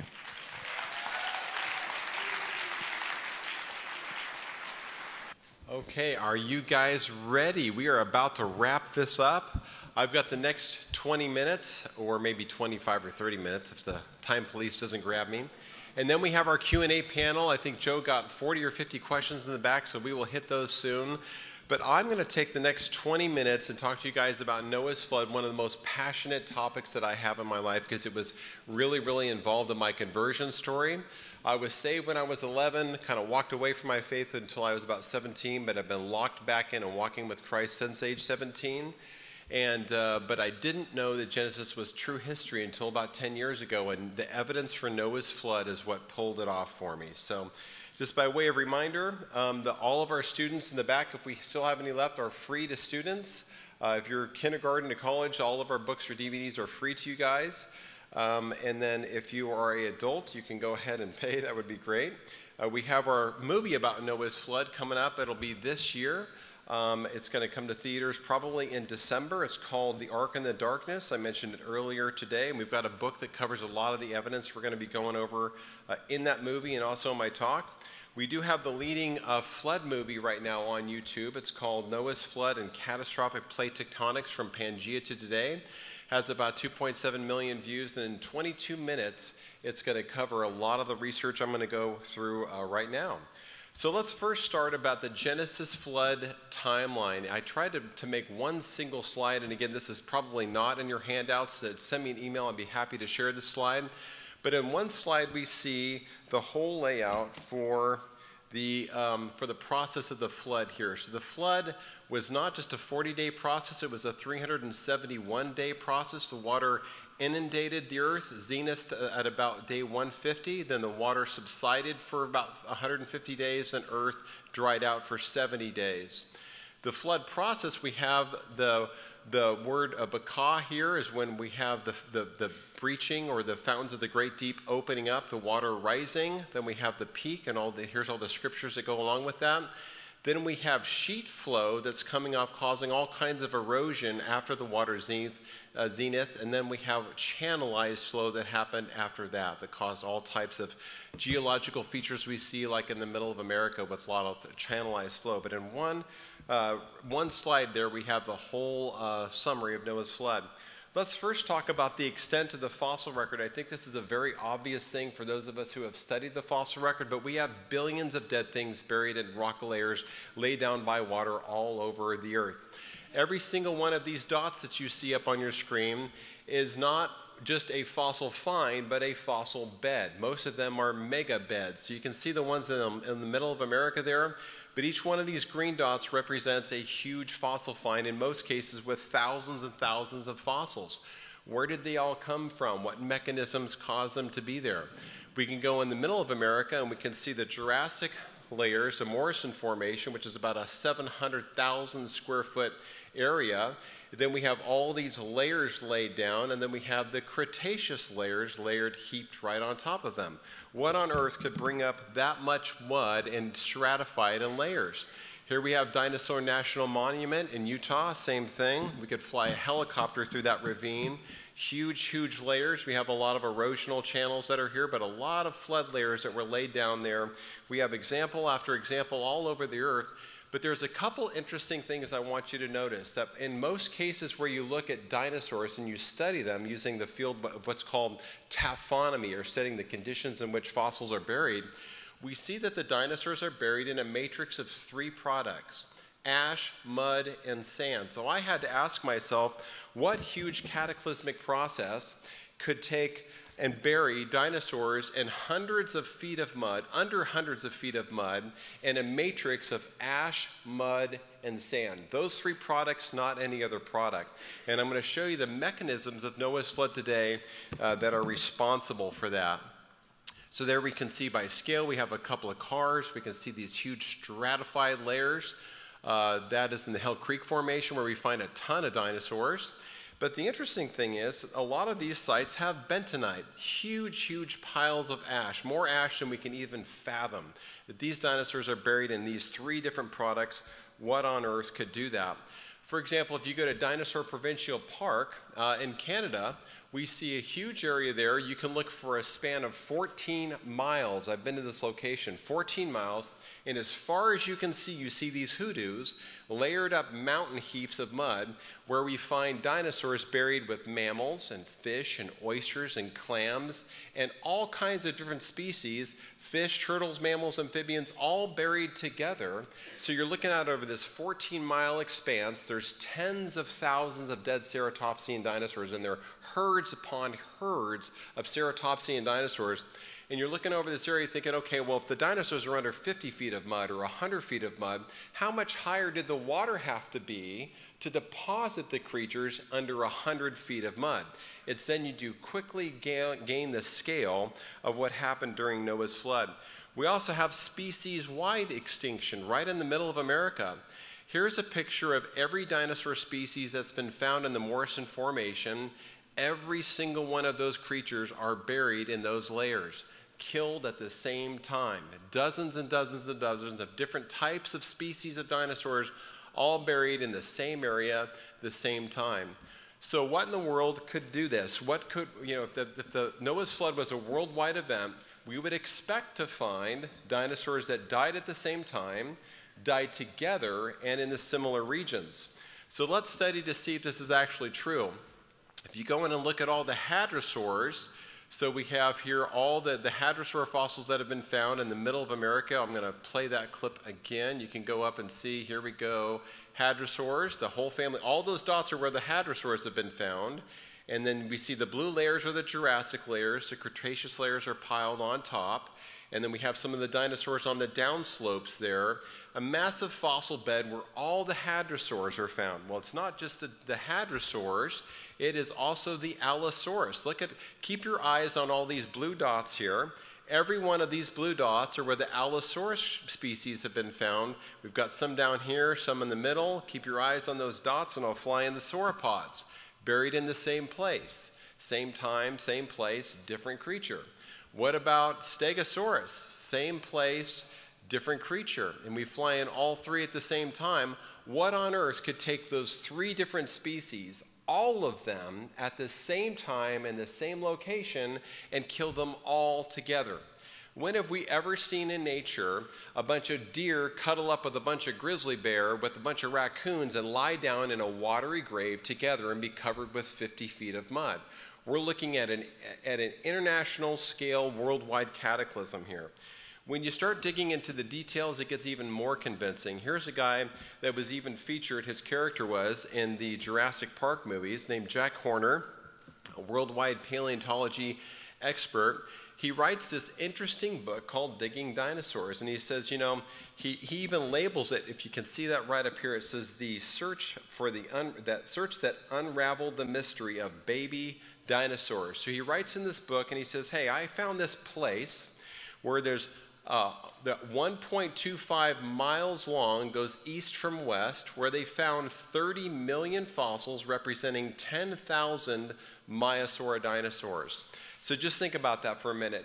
1.25 miles, that's what, maybe a 30-minute walk, 40-minute walk, maybe an hour walk, and the whole time you're walking for a half hour as fast as you can, you're looking down for 1.25 miles and you're seeing 30 million deposited bones representing 10,000 creatures stretched out over 1 mile long. What on earth could do that? He describes the taphonomy of these creatures and said, when he was looking at these bones, and he says, well, how could any mudslide, no matter how catastrophic, have the force to take a 2 or 3 ton animal that had just died and smash it around so that its femur, still embedded in its flesh of its thigh, could split lengthwise? But here's the most amazing thing about Jack's find. There were no young, no babies, no eggs, no youngsters. Every single one of those 10,000 dinosaurs was at least 9 feet long. It was an entire adult herd of Maiasaura dinosaurs, 10,000 of them, that were bolting and running for their lives because they were seeing and experiencing something catastrophic and sudden. Something that was so sudden that they couldn't plan for it, that all the adults get up and run, and all 10,000 of those creatures, a whole herd of them, were found spread out, killed over about 1.25 mile area. Sounds to me like Noah's flood could be a good responsible explanation from that. So when we look at all of these dinosaur burials, again, this whole region in the middle of America takes up 14 states, 3 partial countries, 1 million square miles. This is the dinosaur kill zone in the middle of America. So when people ask me, why do you believe in Noah's flood? I say, well, 14 states in the middle of America filled with dead dinosaurs mixed with marine life. How could you do that? It had to be a worldwide flood. That's a huge, huge area, 1,800 miles, 1,000 miles wide, definitely a Noah's flood kill zone. So when we look at the Bible, there is one key verse I want to hone you in on, and it's Genesis 7:11. And they say here, in the 600th year of Noah's life, in the second month, the 17th day of the month, already it's sounding like a history book, on the same day were all of the fountains of the great deep broken up, and the windows of heaven were open. So the key is that something started, the commencement of the flood started on the ocean floor, in the ocean floor. These guys, this panel of 6 PhD experts, figured out exactly what that was in the 1990s. They framed a theory called catastrophic plate tectonics, and it matches with Earth science in a way that's just uncanny. We're talking about way beyond the preponderance of evidence. They have an ironclad case of exactly how Noah's flood went out. And here's what it might have looked like when we have the fountains of the great deep breaking open on the ocean floor. This would have happened worldwide. There are 40,000 miles around the Earth of these linear rifts that have exploded, that would have come up with jet stream of these linear rifts going all over the world with supercritically heated water, causing wave after wave of tsunami to come up. And we know this because Pangea broke apart. And it broke apart catastrophically and quickly, with the continents moving apart at about 5 miles per hour. This is Dr. John Baumgartner's model. A lot of expensive money has been paid over this Terra model that he built, because people are using this model to go find oil and coal discovery, because it really plans out exactly what happened during Noah's flood and where you can find those valuable resources. So he's got it modeled, and now we can look all over the world. It covers about 1.6 times over. We can go see where these linear rifts are today. This is Genesis 7:11 right on your screen, where the fountains of the great deep broke open. Supercritically heated magma came up and split the earth, and it caused wave after wave of tsunami. We have the Mid-Atlantic Ridge. We have a bathymetric map here we can take from National Geographic. We can see what the ocean floor looks like without the water. And here we have the Mid-Atlantic Ridge with all these perpendicular kind of stretch marks going on here. This rift itself is 10,000 miles long, and we can see how the continents perfectly fit back together. And we have the same creatures that are buried over here that are the same creatures buried over here. It's called fossil correlation. So we have creatures that are buried over here in the same mud that were killed by the same mud of the creatures that were living over here. That's how we know it happened rapidly. So we have seafloor spreading that happened during the flood. That's what it would have looked like graphically. We've got the magma coming up, and it's going to be creating new seafloor that's spreading the seafloor to the left and to the right of the linear rifts, pushing the continents apart at about 5 miles per hour. So when this happens, the new seafloor is created, it hits the landmass and dives under. And at that juncture right there is where we have a lot of volcanism generated from the subducting diving plates, and we have the tsunamis that are happening at this binding point right here. As the seafloor is spreading, it hits the landmass, attempts to dive underneath, it binds, builds up tension, and morphs, and then releases. And when it releases, it causes wave after wave of tsunamis to come up on Earth. So here's what it would have looked like here. We have like the new seafloor coming over like a big conveyor belt. It hits the landmass, builds up a bunch of tension that releases, and sends out a tsunami in both directions, causing wave after wave after wave. And this is exactly why we see the dinosaurs buried in layer after layer after layer, because they were seeing tens and tens of these tsunamis coming up, bringing mud, sand, and debris and covering them rapidly. We know this happened because we can even use underground radar to see plates that have subducted like this, called the Farallon plate. You can go see this around the Farallon Islands. That's where it happened. It hit California. The seafloor dove underneath it. We can even use a heat map to see how recent it is. So these things are very, very obvious that they happen, and it's obvious that it happened recently. They're still happening today. About 90% of the Earth's earthquakes are generated from subduction plains here, where we have the ring of fire, and these plates are still diving underneath and causing tsunamis like what we see that happened in Japan. Here's just a static shot of this one tsunami that came in by Japan. The seafloor jumped and moved 79 feet during this subduction-related event. So the seafloor was still diving underneath the landmass. It unbound and skipped over 79 feet, and that one event caused this tsunami, and we can see how it radiated out here. That one event with the Japan tsunami that just all happened in our lifetime created this. All those waves, all that pressure change went over from one tsunami slip that was sufficient to kill all kinds of people, but it was from a seafloor slip, a subduction-related earthquake that happened that caused that tsunami to go all the way over, killing lots of people. This was happening wave after wave after wave in cycles during Noah's flood. So what about ash? Why in the world are dinosaurs found buried in so much ash? What could produce so much ash? Because we have dinosaurs that are buried under states and states worth of ash. So I've got a quick video here that should explain that. Rapidly subducting plates resulted in enormous volcanism that spewed megatons of ash that entombed countless dinosaurs in multiple states. The evidence for this is obvious. For example, the Independence Dyke Swarm is a system of linear fissures that erupted during the flood. This system extends over 370 miles in Southern California and belted out 4,000 cubic miles of ash that covered multiple states, leaving behind enormous ash deposits like the Brushy Basin Member, which is 110 meters thick in eastern Utah and found in 35 other locations around the region. Okay, so was anyone around when the Mount St. Helens blew its top in the 1980s? Okay, so it pretty much covered 3 states, for 3 days. It was dark, you could hardly see the sun. That was one small eruption that looked like this. Here's a picture of it. That's just Mount St. Helens. Now, if you look at this video, this graphic here, this is showing the volume of ash that was produced during the flood. The Independence Dyke Swarm, that was a linear fissure system in Southern California, produced 4,000 cubic miles of ash. It was all blown eastward, burying all the dinosaurs. Mount St. Helens is this tiny little blip right here, 1/4 of 1 square mile. So that's why we have heaps and heaps and heaps of ash that's covering and burying all these dinosaurs. So what about the asteroid theory?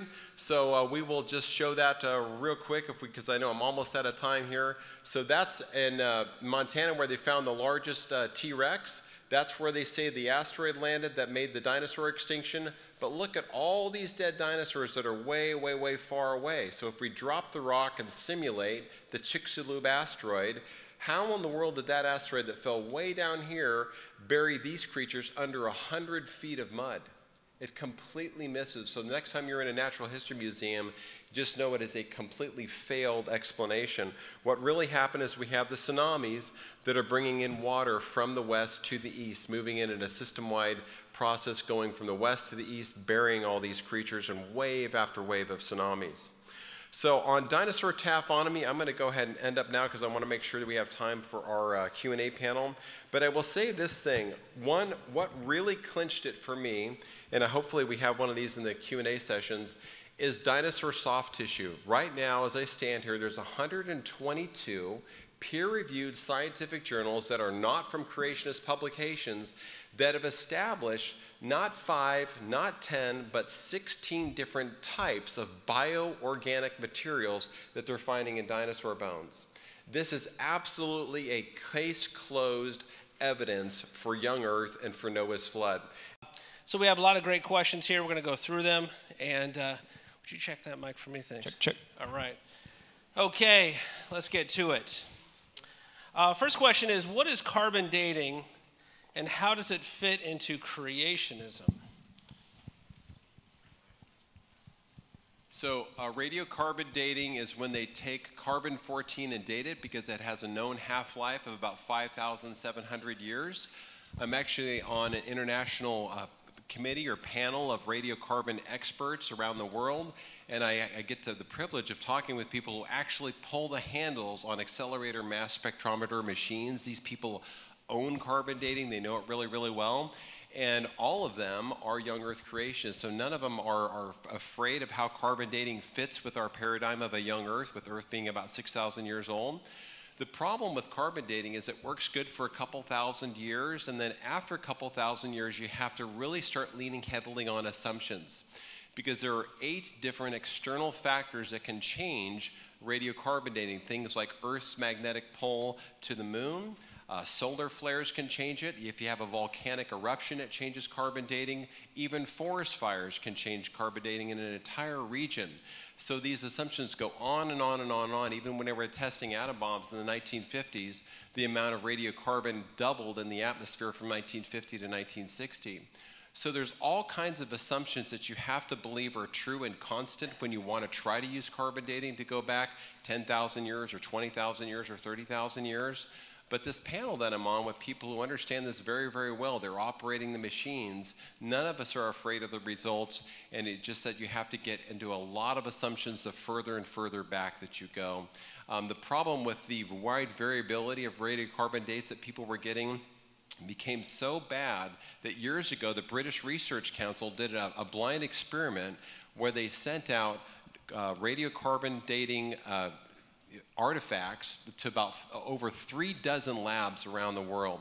And the results came back incredibly. Only 7 of the labs got it vaguely correct. Every other lab of about 3 dozen missed the radiocarbon dates by hundreds and hundreds of years. And these were artifacts of known ages. So it's, if you talk with archaeologists and people who use carbon dating a lot, the seasoned experts give it a thumbnail. That's all they'll do is to say, yeah, it's about 3,000 years old, plus or minus maybe 500 years, or plus or minus maybe 600 years. So it's a tool, and it will work good for relative dating in most instances, but it's not a reliable pinpointing precise science. Great, thank you. If the Earth and universe, including stars and galaxies, are only 6,000 years old, how does one explain million or billion light years far away stars and galaxies? You're an astrologer? I'm the astrologer of the group. So. This is my favorite question because it is actually an issue that we do not have all of the answers for. You see, if the universe is approximately 6,000 years old, and I have taken photos of supernovae, exploding stars in galaxies that are thousands, millions of light years away, shouldn't it have taken the light millions of years to reach the Earth? And that is a great question. We have to remember that light years is actually a measurement of distance, not of time. It's the distance that light would theoretically travel at 12 million miles a minute after an entire year. But here's the thing that we have to remember, okay? When we talk about the distant starlight problem, which we freely admit, what we don't talk about is that the secular astronomer has a distant starlight time problem. That's right. 14 billion years is not sufficient time for light to transmit from one side of the universe to the other. And the secular astronomer is actually, it's called the horizon problem. And what they've done to try to patch this problem up is they call it inflation, which states that magically, just a few nanoseconds after the Big Bang 14 billion years ago, all matter in the universe began expanding rapidly faster than the speed of light, and then magically slowed down to its current linear expansion rate at some point. Now, they don't have a mechanism for what would cause it to go faster than the speed of light. They don't have a mechanism on what would cause it to stop expanding so quickly. So if 14 billion years isn't enough time to get light from one side of the universe to the other, I'll admit 6,000 years sounds pretty challenging, but I have a lot of good friends. Dr. Russ Humphreys' gravitational time dilation states that gravity affects time. In other words, if we are anywhere near the center of this universe, we may be in a gravitational well where time travels at a different rate than it does farther out in the universe.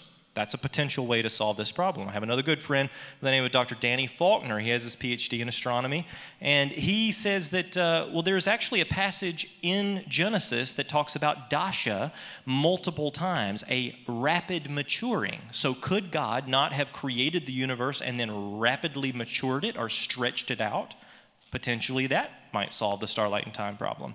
And then another good friend, Dr. Jason Lyle, PhD in astrophysics from the University of Boulder, he has another convention, not really a theory, but it's a convention that states that anisotropic light synchrony convention. So a big word, but basically it means we don't know what the one-way speed of light is. Maybe we're actually seeing the distant parts of the universe in near real time, and there is no way, based on Einstein's theory of relativity, to determine what the truth is on that. Here's what I'm telling you.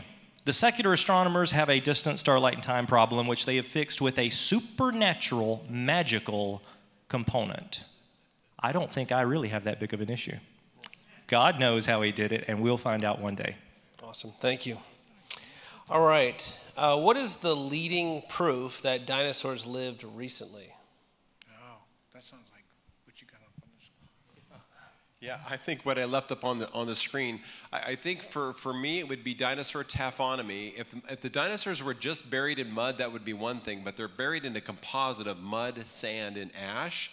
And the theory of catastrophic plate tectonics, which is the leading flood theory, shows that they're buried in a matrix that the theory says that they should be buried in, because we have volcanism and tsunamis, and those are the two mechanisms that are going to bury those dinosaurs in stratified layers all together, and it's going to have hit them so suddenly we're going to find them buried in herds and buried all mixed up, and that's exactly what we find.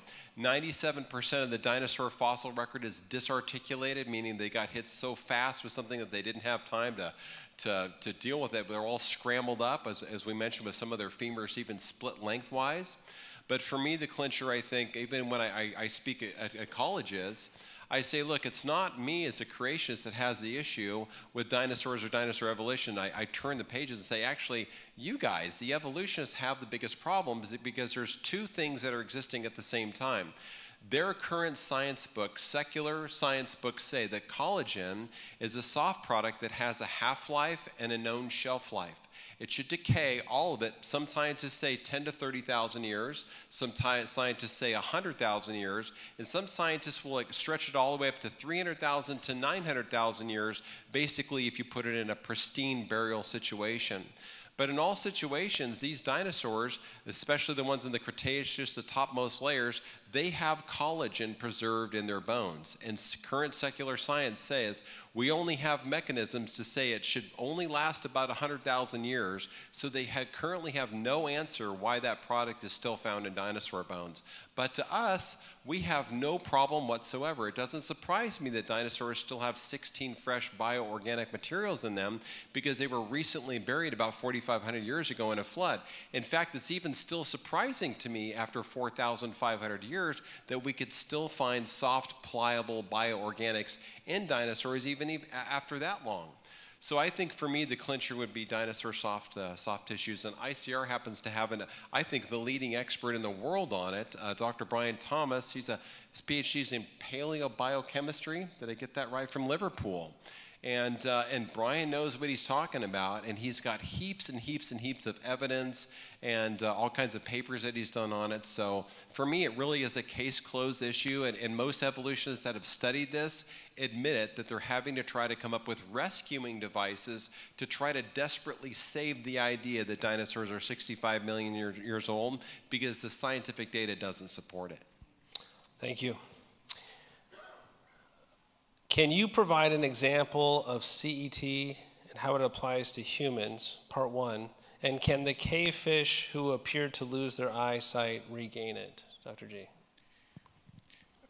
Well, I was wondering if I had just answered every one of your questions about, about adaptation, leaving you just thoroughly educated in all of that.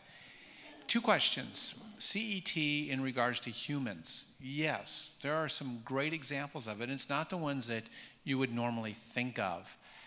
And these are actually based on some good observational data.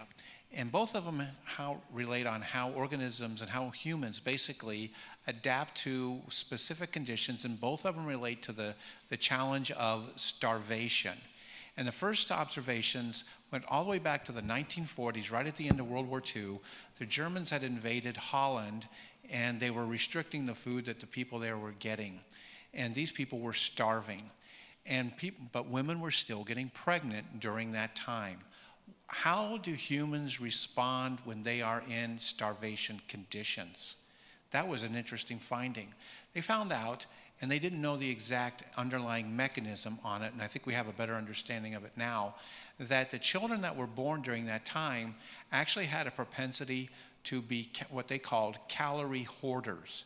In other words, mom was in a starvation condition, she was being starved, children were born, and they had this tendency to hoard their calories. And what tipped them off was, and this was not only in Holland, but somewhat even in the United States during the 1950s, even though women were not starving, they had a limited diet compared to this. So you had the children in Holland, and you had children in America who were born with mothers with more of a restricted diet that tended to be calorie hoarders. But they grew up in a society where they were actually calorie abundant. So they grew up in a society which was mismatched from what their parents were in. And because they tended to be calorie hoarders, and you were in a calorie abundant environment, a calorie hoarder means is you don't generally burn them and expend them as quickly as you normally would. They ended up having issues with obesity and diabetes. And then the same experiment was done it wasn't really an experiment, it was done, the research was done in China. When I was a child in the early 1960s, my mom would say to me, eat everything on your plate because there's what? Starving children in China. See, everybody's mom must have been telling them that. Eat what's on your plate because there's starving children in China. Well, there were starving children in China, but there were starving everybody in China. And one of their 5-year plans started about 1959. From 1959 to 1963, 64, over 40 million people in China starved to death. That's a lot. But they were able to track the offspring of children who lived in cities where their parents were being starved. And they were able to track them. This was a cool study. If mom was being starved but dad wasn't, if dad was being starved but mom wasn't, if mom and dad were being starved, and then people who had moved to that same city from another city where neither one of them were being starved. Isn't that kind of a cool way of doing it? And then they tracked their offspring, and they found that the offspring of children whose parents were being starved because they had the same tendency to be calorie hoarders had a much higher tendency to develop type 2 diabetes and hypercholesterolemia and heart disease. And not only that, it was proportional to which parent was starved. Higher if dad was starved, higher yet if mom was starved, and highest yet if both mom and dad were starved. How does that happen? That happens because as mom is making eggs and dad is making sperm, markers are put on those cells. They're epigenetic markers, they're little chemical tags. And they turn genes on, they regulate genes being turned on and off during development, during that time. It's not even a change in the genome. It changes in the regulations of those genes. And the changes in the regulations of those genes, and if we do another talk in a year or so, I'll show you some more examples, can affect how you develop for the rest of your life. That's an interesting one of just humans having ability to track. In terms of the cavefish and their eyes, the answer is we don't know yet if the eyes will come back. And that is one of our next area of experimentation. I do know that the cave fish, the surface fish, which had eyes when they found their ways in the cave, did not lose their eyes over 8 million years. And that 8 million years was then reduced to 2 million years, and then reduced in the literature to 100,000 years. That was reduced to 20,000 years, and a recent paper came out where it said it could be anywhere from near time to 2,000 years. So I know they did not lose their eyes over a long period of time, and I know experimentally they can lose their eyes within one generation. The question is, can they get their eyes back? And I don't know yet, because it's highly complicated as to what the fish are actually sensing and tracking. You think it's only light and dark. It isn't. I can tell you that. It is not just light and dark. Cave conditions are very different than freshwater conditions.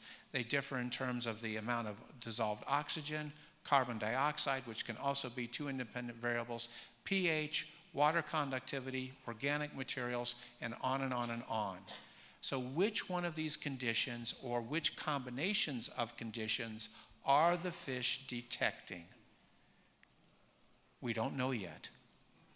We don't know, but we're doing experiments on those. I can tell you that offspring of fish who were blind fish that were raised in the light, those ones that I showed you, they regained their pigmentation, on their first spawn, rather than their eyes regressing within the first 24 hours, which happens. And so in other words, babies start to develop eyes, the eyes start to develop normally, and then a switch comes on, and within 24 hours, those eyes start to regress. On the first generation of fish that were raised in the light, their eyes did not regress for about 5 days. So it was a big difference. So something is happening. What combinations of the conditions, we don't know yet, but that's an active area of experimentation. Thank you. How do you propose explaining the fossil record of humanoid, quote unquote, humanoid-like skeletons progressively looking more human throughout time? Here. So the evolutionary story about ape-like creatures turning into humans is a very, very weak one for those of us who have studied it from an evidential standpoint. The first thing to consider is this: if you were to take all of the supposed fossils that show an ape-like creature progression all the way to humans, you could fit them into a bathtub. That's literally what these experts are saying. Some people say in the back of a pickup truck, other experts say into a bathtub. So we start from Ardipithecus, then we go to Lucy, or the Australopithecines, then we have Homo habilis, and then we have Homo erectus, and then it goes on up the way. And they have a very, very fragmented, bush-like assembly of supposed human evolution. It's not a linear thing. They just have a collection of different fossils. But if you take the leading icon, Lucy, and just go to our website and type in Lucy or genesisapologetics.com/Lucy, we have video after video on Lucy, and even now leading evolutionists are dropping Lucy out of the human evolution tree because the evidence just does not stand up. They only have 20-some% of her fossil. They found that her thoracic vertebrae didn't even belong to her anymore. It belonged to an extinct baboon, not even part of the ape line. So we have a very scattered assemblance of supposed evidence, and when you pick one icon at a time, Artie or Lucy or all these other ones, or Homo habilis, and really drill into them, it's really, really a weak argument. So we have, if you go to genesisimpak.com, we take each one of these icons and address them one at a time, and you'll find for yourself it's a very, very weak assemblance of evidence. Thank you. All right, we got time for maybe one or two more. Dr. Galluzzo, if species can adapt, why is there extinctions? Okay, if species can adapt, why are there extinctions? Extinction is something that is really troubling for everybody to explain. So from the evolutionary theory point of view, adaptation and extinction should go hand in hand. Most evolutionists don't talk about that, but in reality it should be, because according to Darwin's theory, as organisms adapt and as they become fitter, according to his theory, it's due to a struggle to survive, and it's due to a struggle for scarce resources. Therefore, in order to get his upward trajectory, one group of creatures has to replace another group of creatures, which would drive them to extinction. The problem with, and that kind of would make sense from what he's talking about, the problem is nobody has ever seen one group of creatures drive another group of creatures to extinction, and nobody has ever seen a struggle to survive or fitness drive one group of creatures to extinction as well.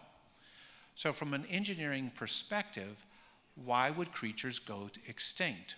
Well, as I mentioned that organisms could adapt, but I never indicated that organisms could adapt unlimitedly, that there would be limits to their adaptive capabilities in this particular case.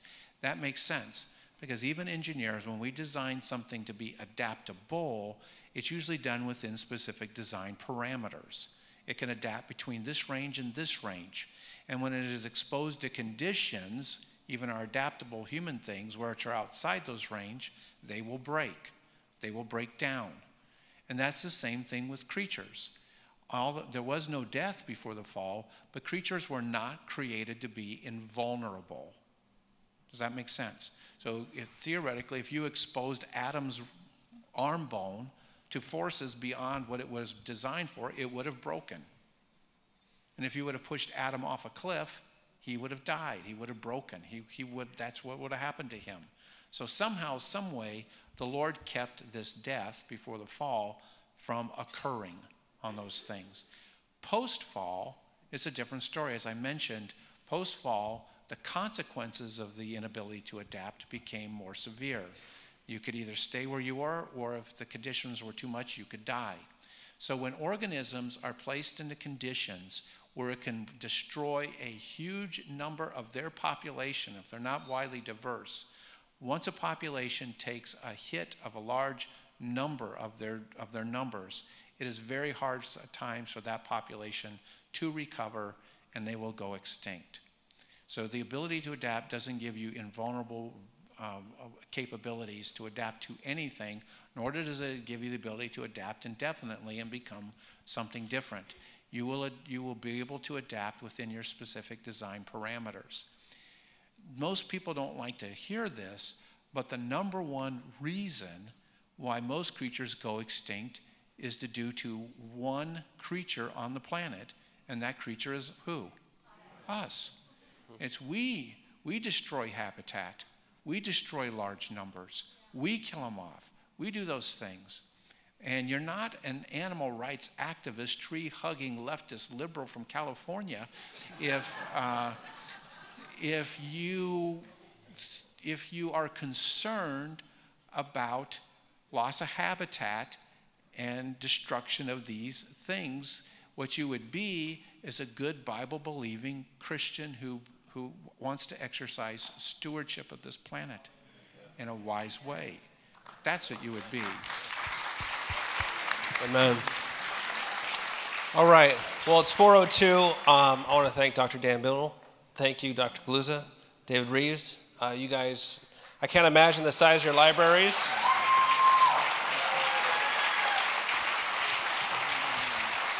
I hope you guys have enjoyed this. I want to invite you back next year. We hope to have it even bigger. And I want to close this in prayer. Would you guys pray with me, please? Father God, we praise you, Lord, for you are the creator. Lord, all things have been made through you and for your glory. All the earth is full of your glory. Lord, so we thank you that you have given us this knowledge today. You have illuminated our minds with so many things. Would you have us meditate on these things throughout the day? And if there's any person here who's been convicted today by you, Holy Spirit, would they repent and believe in the name of Jesus Christ and be saved and be brought into your kingdom and enjoy you forever? Lord, you are the joy of our lives. We ask that joy to go forth, to pour out to our families tonight and into the churches tomorrow. In Jesus' name we pray. Amen.